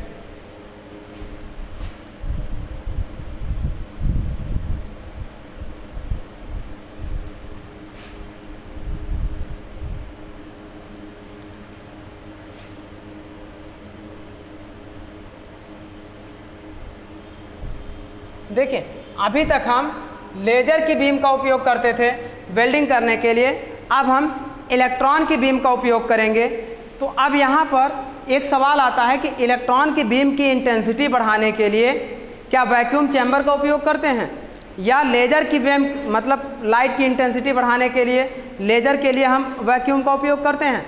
तो लेज़र बीम में कोई वैक्यूम का उपयोग नहीं करते हैं, केवल वैक्यूम चैम्बर का उपयोग किसके लिए करते हैं, इलेक्ट्रॉन बीम के लिए करते हैं।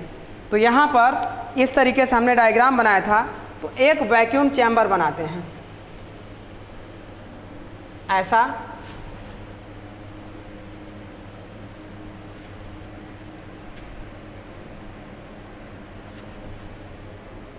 चलिए ये हमारा वैक्यूम चैम्बर हो जाता है।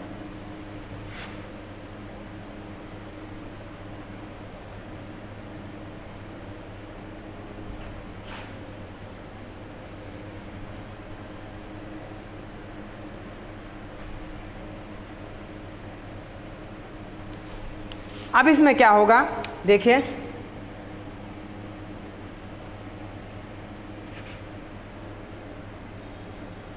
इस तरीके से ये हमने वैक्यूम चैम्बर बनाया। इस वैक्यूम चैम्बर के अंदर हमने क्या कर दिया, वर्कपीस को रख दिया। रखने के बाद हम क्या करते हैं, मैकेनिकल पंप द्वारा इसके अंदर की एयर को निकालकर पूरी तरीके से वैक्यूम क्रिएट कर देते हैं। अब पूरी तरीके से वैक्यूम हमने क्रिएट कर दिया, देन हम क्या करते हैं, यहाँ पर एक हमारे पास होती है ऐसी लेजर गन,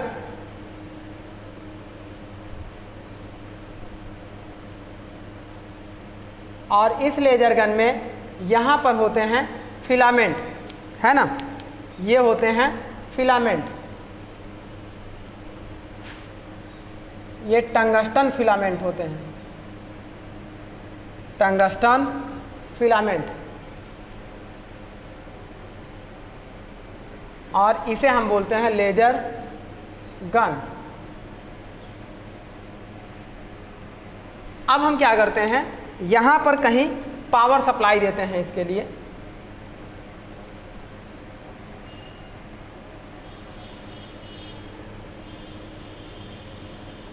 एक नेगेटिव टर्मिनल से कनेक्ट करते हैं और एक पॉजिटिव टर्मिनल से। एक टर्मिनल हमने ऐसे कहीं से नेगेटिव कर दिया और एक टर्मिनल हमने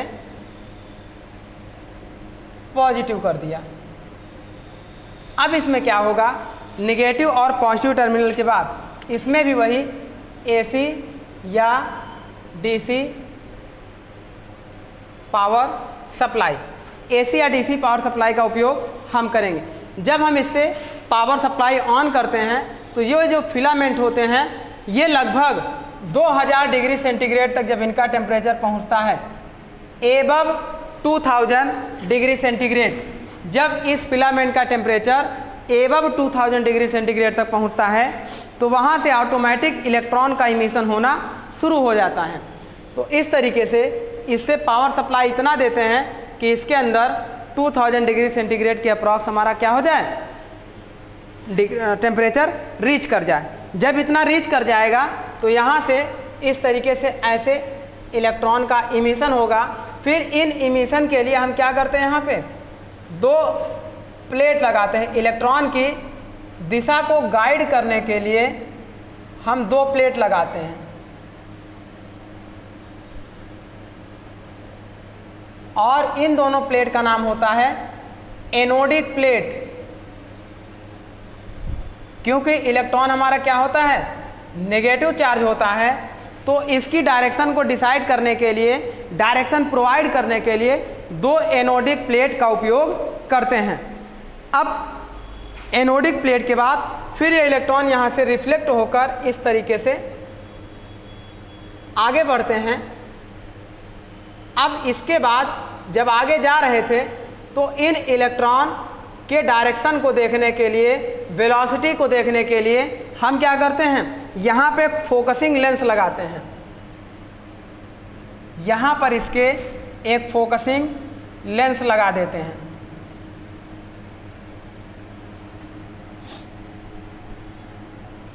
ये कहलाते हैं फोकसिंग लेंस। अब क्या होगा, हम फोकसिंग लेंस से देखते हैं कि हमारे इलेक्ट्रॉन की इंटेंसिटी कितनी है, वेलोसिटी कितनी है, इलेक्ट्रॉन प्रॉपर क्वांटिटी में जा रहा है कि नहीं जा रहा है। फिर यहाँ से ये इलेक्ट्रॉन आगे स्ट्राइक करके इस तरीके से आगे बढ़ते हैं।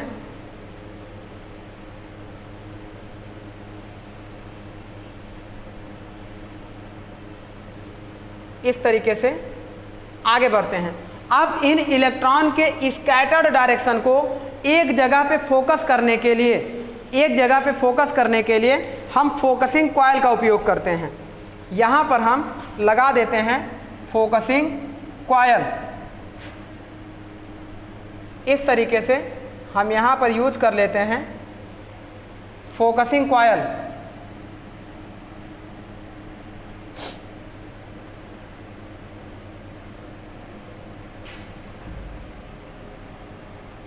है ना, फोकसिंग कॉइल, या इसी को हम बोलते हैं deflector coil.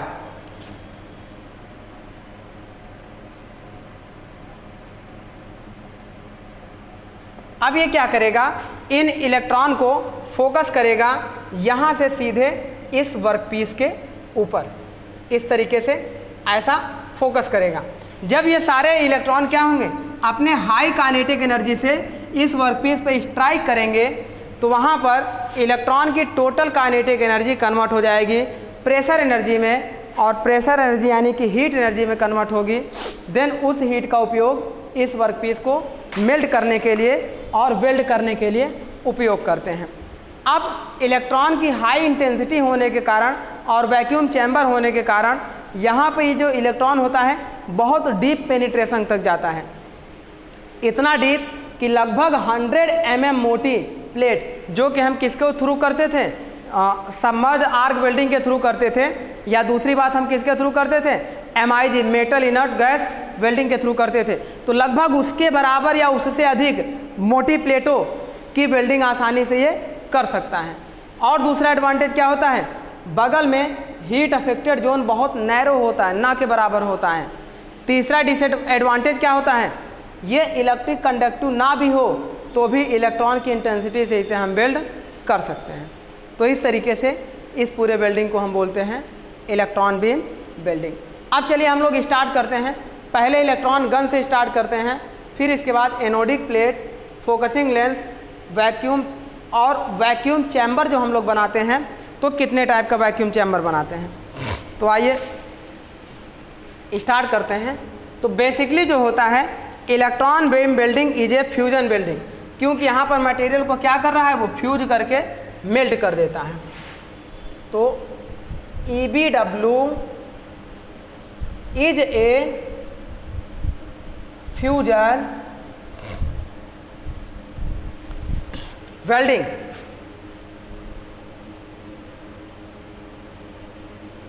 Electron beam welding क्या होती है, एक फ्यूजन वेल्डिंग होती है जिसमें इलेक्ट्रॉन गन का उपयोग किया जाता है। इलेक्ट्रॉन गन आर यूज्ड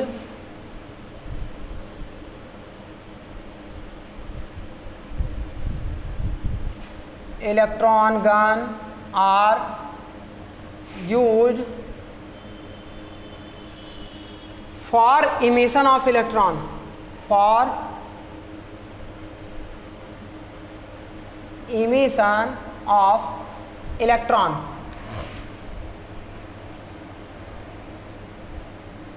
तो इस तरीके से हमारा इलेक्ट्रॉन गन का उपयोग करते हैं।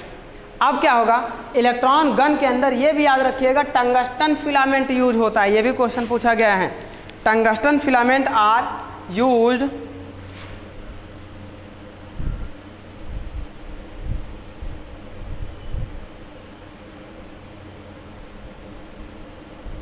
filament are used in electron gun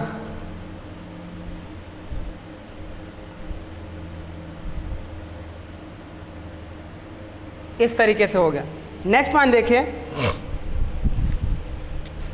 इसमें जो हीट अफेक्टेड जोन होता है वो बहुत क्या होता है, नैरो होता है, स्मॉल होता है, कम होता है। तो इस तरीके से heat affected HAZ heat affected zone are very narrow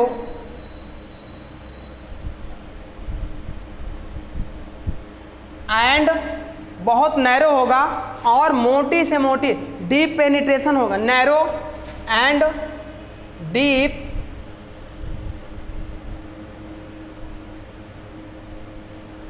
penetration. अब ये डीप पेनिट्रेशन होने के साथ साथ मोटी प्लेट की वेल्डिंग सिंगल पास में ही, सिंगल पास मतलब यहाँ से यहाँ तक वेल्डिंग करते हुए चला गया, बस एक ही पास में कर देगा। सो दैट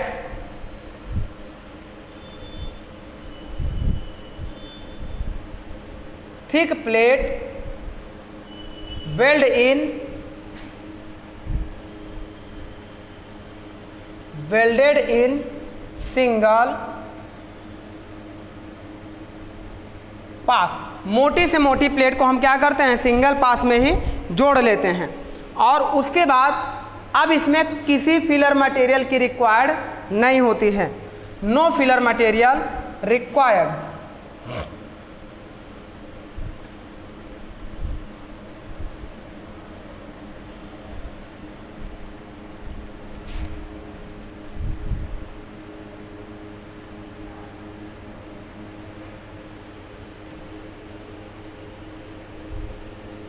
कोई फिलर मटेरियल की रिक्वायर्ड नहीं होती है, जिस वजह से जो हमारा फिलर मटेरियल स्क्रैप होकर मेल्ट होकर इधर उधर जाता था, तो जो स्क्रैप होता है इसमें 0% लॉसेस होते हैं, 0% स्क्रैप, 0% स्क्रैप मतलब कोई स्क्रैप हमारा प्रोड्यूस नहीं होगा। अब इसमें देखिए ये जो वैक्यूम चैम्बर है वो रिक्वायर्ड होता है।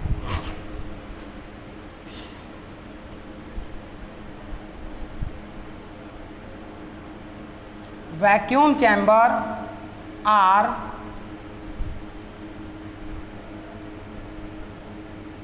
रिक्वायर्ड। अच्छा, जो वैक्यूम चैम्बर रिक्वायर्ड होता है ये 3 तरीके से वैक्यूम चैम्बर होता है, 3 तरीके से। पहला वैक्यूम चैम्बर ऐसा होता है जिसमें केवल वर्कपीस को हम क्या करते हैं, वैक्यूम चैम्बर में रख देते हैं।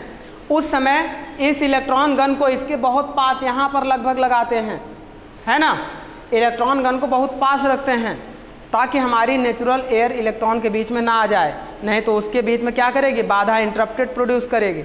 दूसरा हम क्या करते हैं, पूरा वर्कपीस के साथ साथ इलेक्ट्रॉन गन दोनों को हम क्या करते हैं, एक वैक्यूम चैम्बर में रख देते हैं।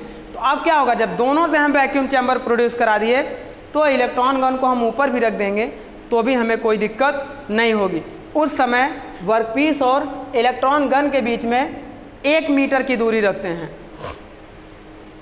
चलिए देखते हैं वैक्यूम चैम्बर का जो टाइप देख लेते हैं।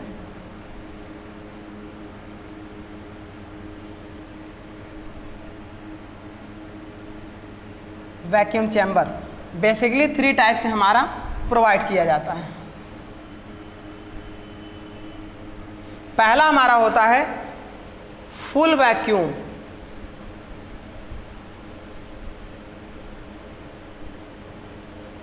फुल वैक्यूम का मतलब क्या हुआ?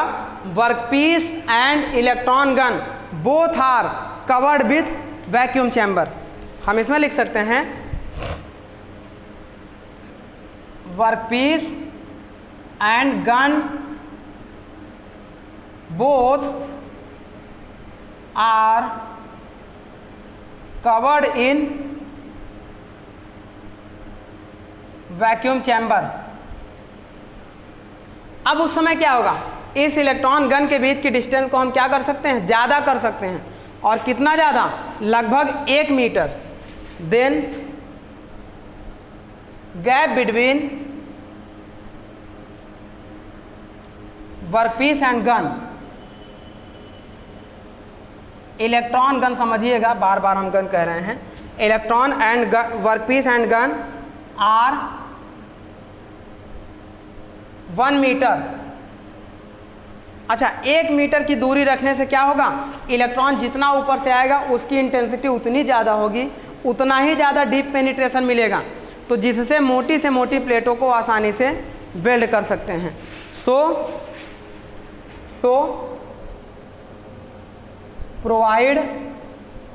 Produce deep penetration.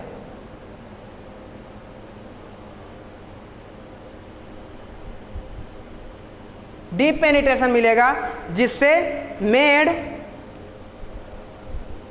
Thick plate welding, thick welding easily. तो इस तरीके से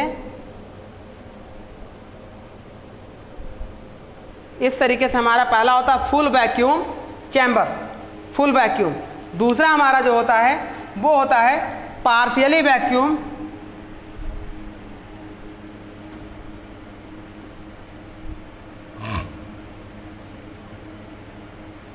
और तीसरा हमारा होता है atmospheric vacuum.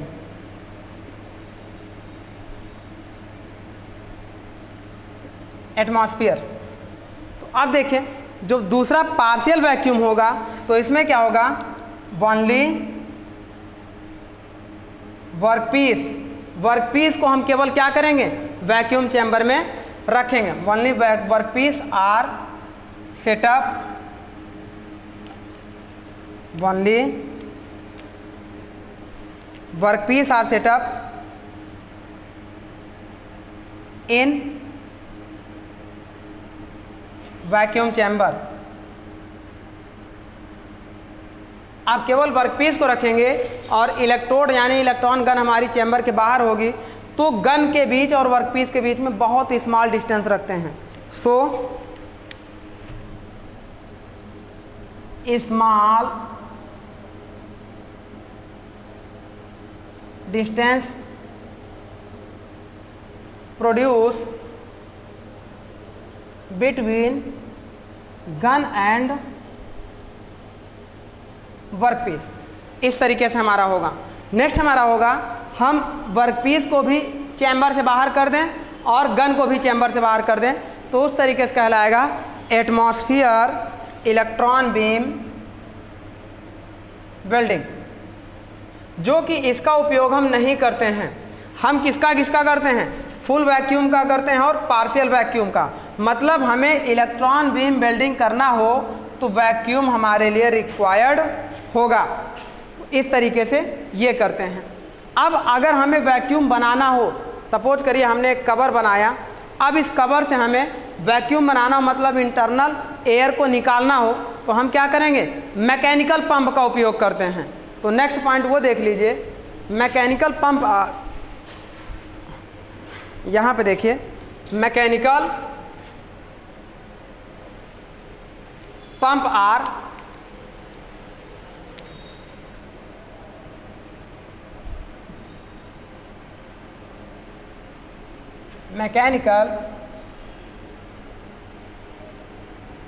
are used for making vacuum chamber.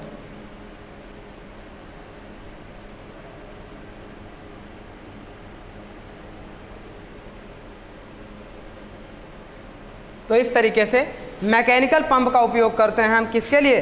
Vacuum chamber बनाने के लिए। अब देखिए, ये जो हमारा इलेक्ट्रॉन गन होता है, इस पे हमने मेंशन किया था नहीं, इस पे मेंशन करते हैं कि इस फिलामेंट का टेम्परेचर जब 2000 डिग्री सेंटीग्रेड या उससे ऊपर पहुंचता है तो वहां पर इलेक्ट्रॉन का इमिशन होना शुरू होता है। तो नेक्स्ट पॉइंट हमारा है when power supply given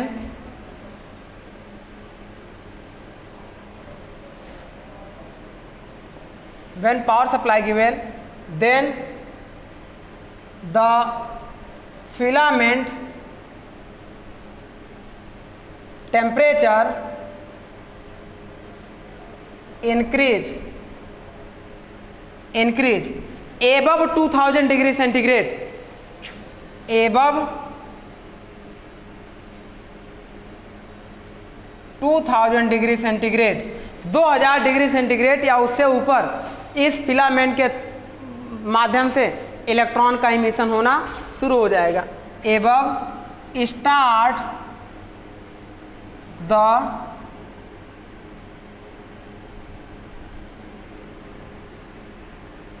emission of electron.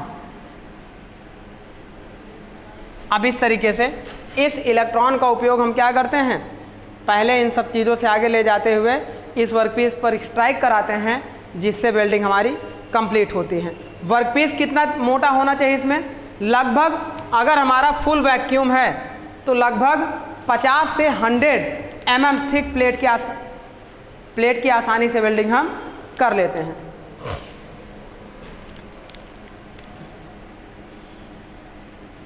Workpiece 50 mm to 100 mm plate are welded by EBW। इस तरीके से वर्कपीस थिकनेस हमारी जो होगी 50 mm से 100 mm के बीच में हम आसानी से वेल्ड कर लेते हैं। अब नेक्स्ट बात हम लोग करते हैं, देखिए ये वर्कपीस हमारा इलेक्ट्रिक कंडक्टिव हो या नॉन कंडक्टिव हो, दोनों की आसानी से हम वेल्डिंग इसमें कर लेते हैं। तो नेक्स्ट पॉइंट हमारा क्या है, वर्कपीस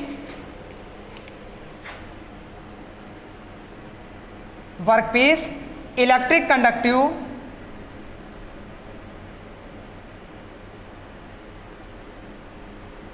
एंड नॉन कंडक्टिव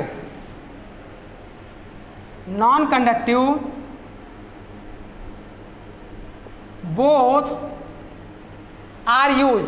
हम कंडक्टिव और नॉन कंडक्टिव दोनों का उपयोग कर लेते हैं। Both are use. अब ये हो गया। नेक्स्ट पॉइंट क्या होगा, अब ये वर्कपीस देखिए इलेक्ट्रॉन की वेव्स हमारी जाएंगी, इससे टकराएंगी, तो वर्कपीस हमारा ब्रिटल और हार्ड होगा, ब्रिटल और हार्ड नेचर में होगा तो भी आसानी से वेल्ड हो जाएगा। तो नेक्स्ट पॉइंट हमारा होगा brittle and hard workpiece, brittle and hard workpiece can be welded easily and hard workpiece can be joined या welded easily। तो इस तरीके से इतना पॉइंट नोट करिए, इसको भी नोट करिए, फिर थोड़ा सा उसके आगे हम बढ़ते हैं। चलिए इस पॉइंट को भी नोट करिए।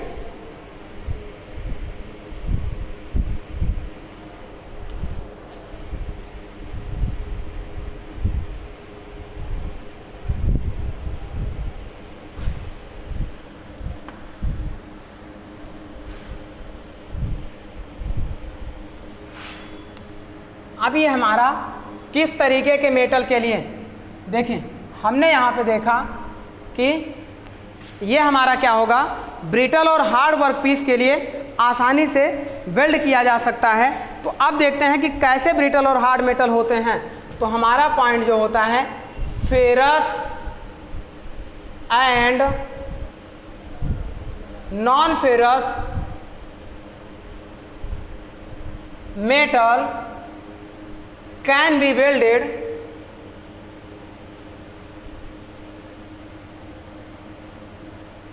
easily। फेरस और नॉन फेरस मेटल को हम वेल्डिंग आसानी से कर सकते हैं। और किस किस मटेरियल की वेल्डिंग करते हैं तो वो देख लीजिए। हम करते हैं इसमें titanium,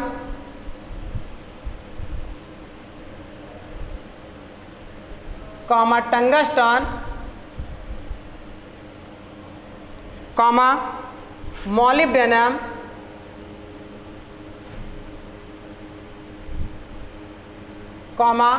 titanium, tungsten, molybdenum, speed steel, high carbon steel, aluminium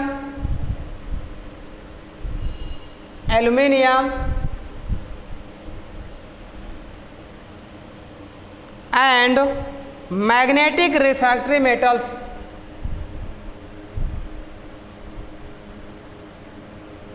magnetic मतलब चुंबकीय, जो रिफ्रैक्टरी मतलब जो एक प्रॉपर्टी होती है मटेरियल के, उसको भी आपको बताएंगे। Magnetic refractory metal can be welded.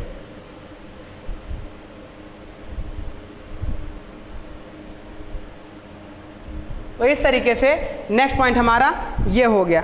अब इसके बाद देखिएगा, इस पे जो विड्थ होती है और जो डेप्थ होती है, इसका जो रेशियो होता है वो बहुत ज़्यादा होता है ना। तो हम कह सकते हैं रेशियो ऑफ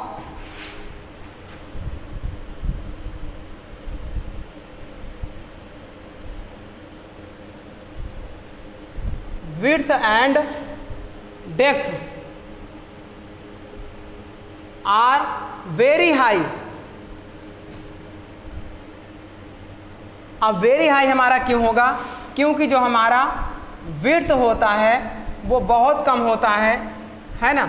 लगभग कितना होता है 1 mm 2 mm, और जो डेप्थ हमारा होता है वो कितना होता है 50 mm और 100 mm के अप्रॉक्स होता है।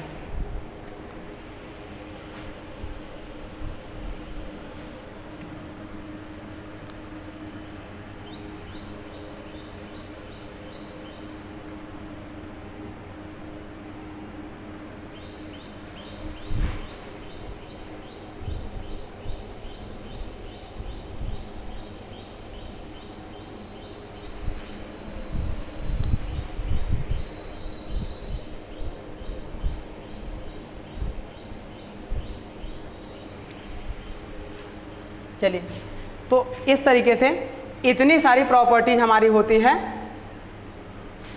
इलेक्ट्रॉन बीम वेल्डिंग में। अब इसमें जो प्लेट थिकनेस हम लोग जो कर रहे हैं, कितनी मोटी प्लेट थिकनेस, अप टू, देखें plate thickness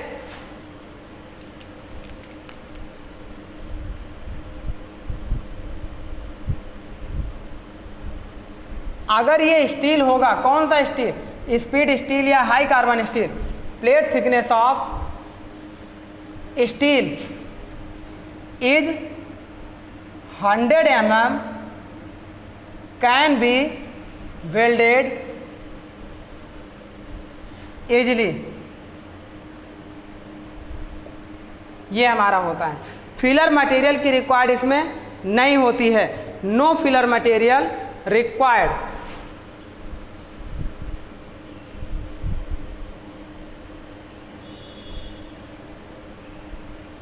no filler material required, किसी फिलर मटेरियल की रिक्वायर्ड इसमें नहीं होती है। अब इसमें देखिएगा जो हमारा पावर होता है वो लगभग 10 से 150 किलो वोल्ट के अप्रॉक्स यूज किया जाता है। अगर हम वोल्टेज की बात करें तो देखिए 2000 डिग्री सेंटीग्रेड और उससे ऊपर करंट को हमारा पहुंचाने के लिए जो पावर हमारा यूज किया जाता है वो लगभग 10 से पावर यूज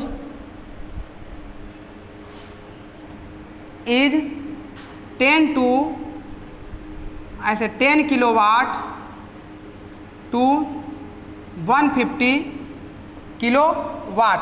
अब 10 किलोवाट और 150 किलोवाट में दो तरीके का पावर हमारा यूज किया जाता है।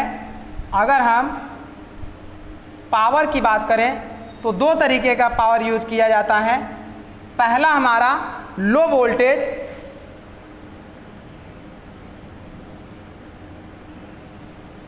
पावर होता है और दूसरा हमारा हाई वोल्टेज पावर होता है। तो इस तरीके से हम दो तरीके का पावर यूज करते हैं। जहां पर थिक प्लेट का उपयोग करना हो, थिक प्लेट वेल्डिंग का उपयोग करना हो, वहां पे हाई वोल्टेज पावर का उपयोग करेंगे और पतली प्लेट की वेल्डिंग करना हो तो वहां पर लो वोल्टेज पावर का उपयोग करेंगे। अब लो वोल्टेज हमारा कितना होता है और हाई वोल्टेज हमारा कितना होता है उसको देख लेते हैं। देखिए 10 से ऐसे देखिएगा 10 से 150 किलो वोल्ट है तो 10 से 10 किलो वोल्ट से 60 किलो वोल्ट तक अगर हम पावर का उपयोग करेंगे तो ये हमारा कहलाएगा लोअर वोल्टेज। और अगर हम 100 किलो वोल्ट से 150 किलो वोल्ट तक पावर का उपयोग करेंगे तो इस तरीके से ये हमारा कहलाएगा हाई पावर वोल्टेज। चलिए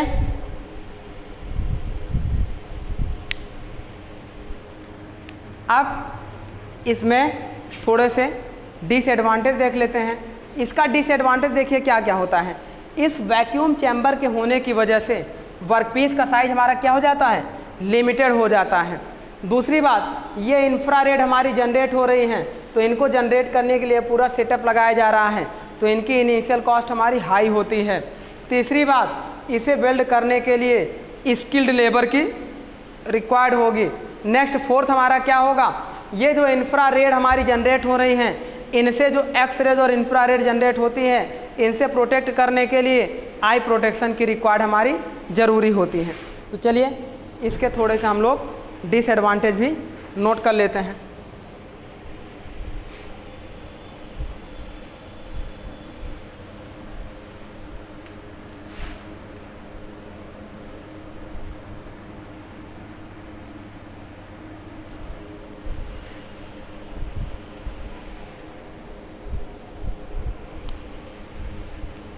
देखिए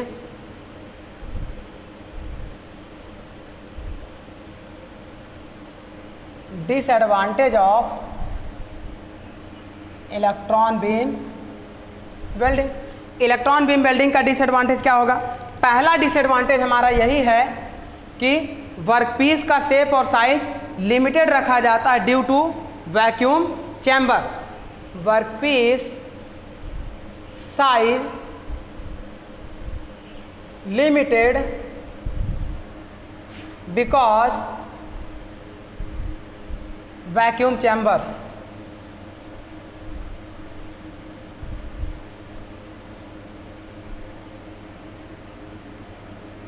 वैक्यूम चैम्बर की वजह से वर्कपीस का साइज हम क्या करते हैं, लिमिटेड रखते हैं।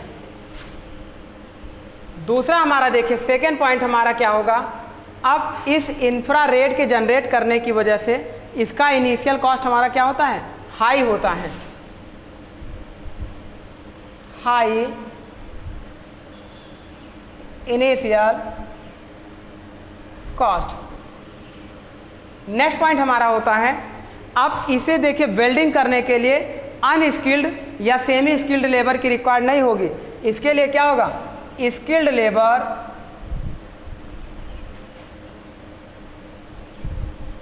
Required.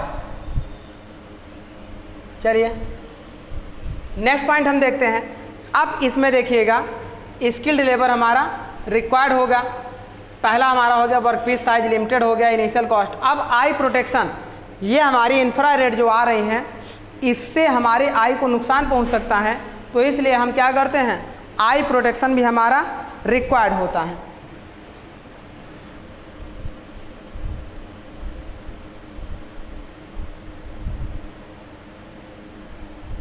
Eye protection required, eye protection required because of X rays and infrared raise.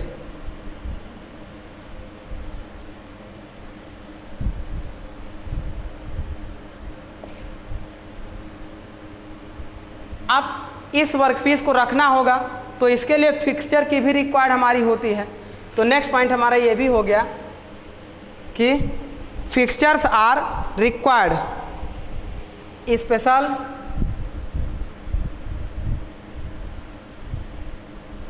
Fixtures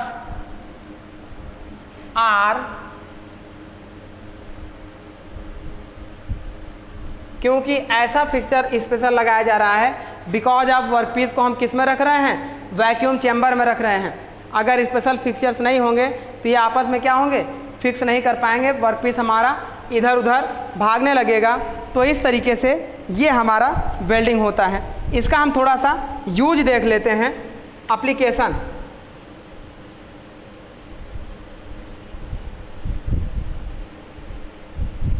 application हम देख लेते हैं।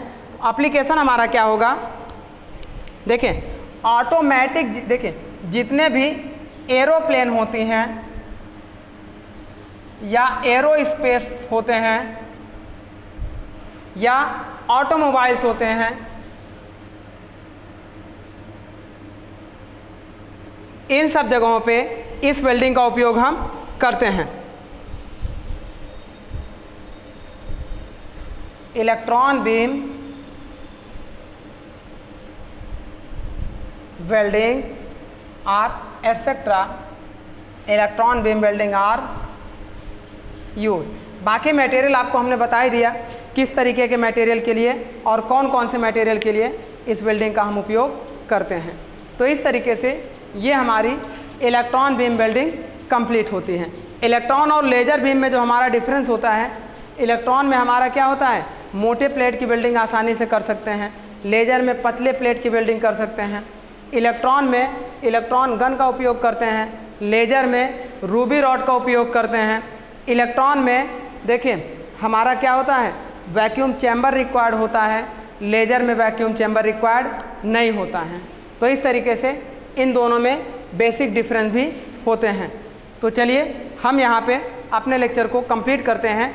अब हमारा नेक्स्ट वेल्डिंग जो स्टार्ट होगा वो हमारा जैसे थर्मल वेल्डिंग बचा हुआ है, रेजिस्टेंस वेल्डिंग बचा हुआ है, गैस वेल्डिंग बचा हुआ है और कुछ स्पेशल वेल्डिंग बची हुई है जैसे electro slag, electro gas welding क्या होती है ना, अंडर वाटर वेल्डिंग क्या होती है, ग्रेविटी वेल्डिंग क्या होती है, फ्रैक्शन वेल्डिंग क्या होती है, तो इस तरीके से एक्सप्लोसिव वेल्डिंग क्या होती है। तो ये सारी वेल्डिंग हम लोग पढ़ेंगे। चलिए, और एक चीज़ याद रखिएगा, इस इलेक्ट्रॉन वेल्डिंग का जो हमारा इजाद हुआ था तो ये आज से लगभग, देखिए ये after second world war, after second, जब द्वितीय विश्व युद्ध हमारा चल रहा था या ख़त्म हो गया था, तो उस समय हमें ऐसे एरोस्पेस एरोप्लेन में मटेरियल को एल्युमिनियम जैसे मटेरियल की वेल्डिंग की रिक्वायर्ड पड़ी थी, मोटे प्लेटों की। तो उस समय हमें इलेक्ट्रॉन बीम वेल्डिंग का इजाद किए थे।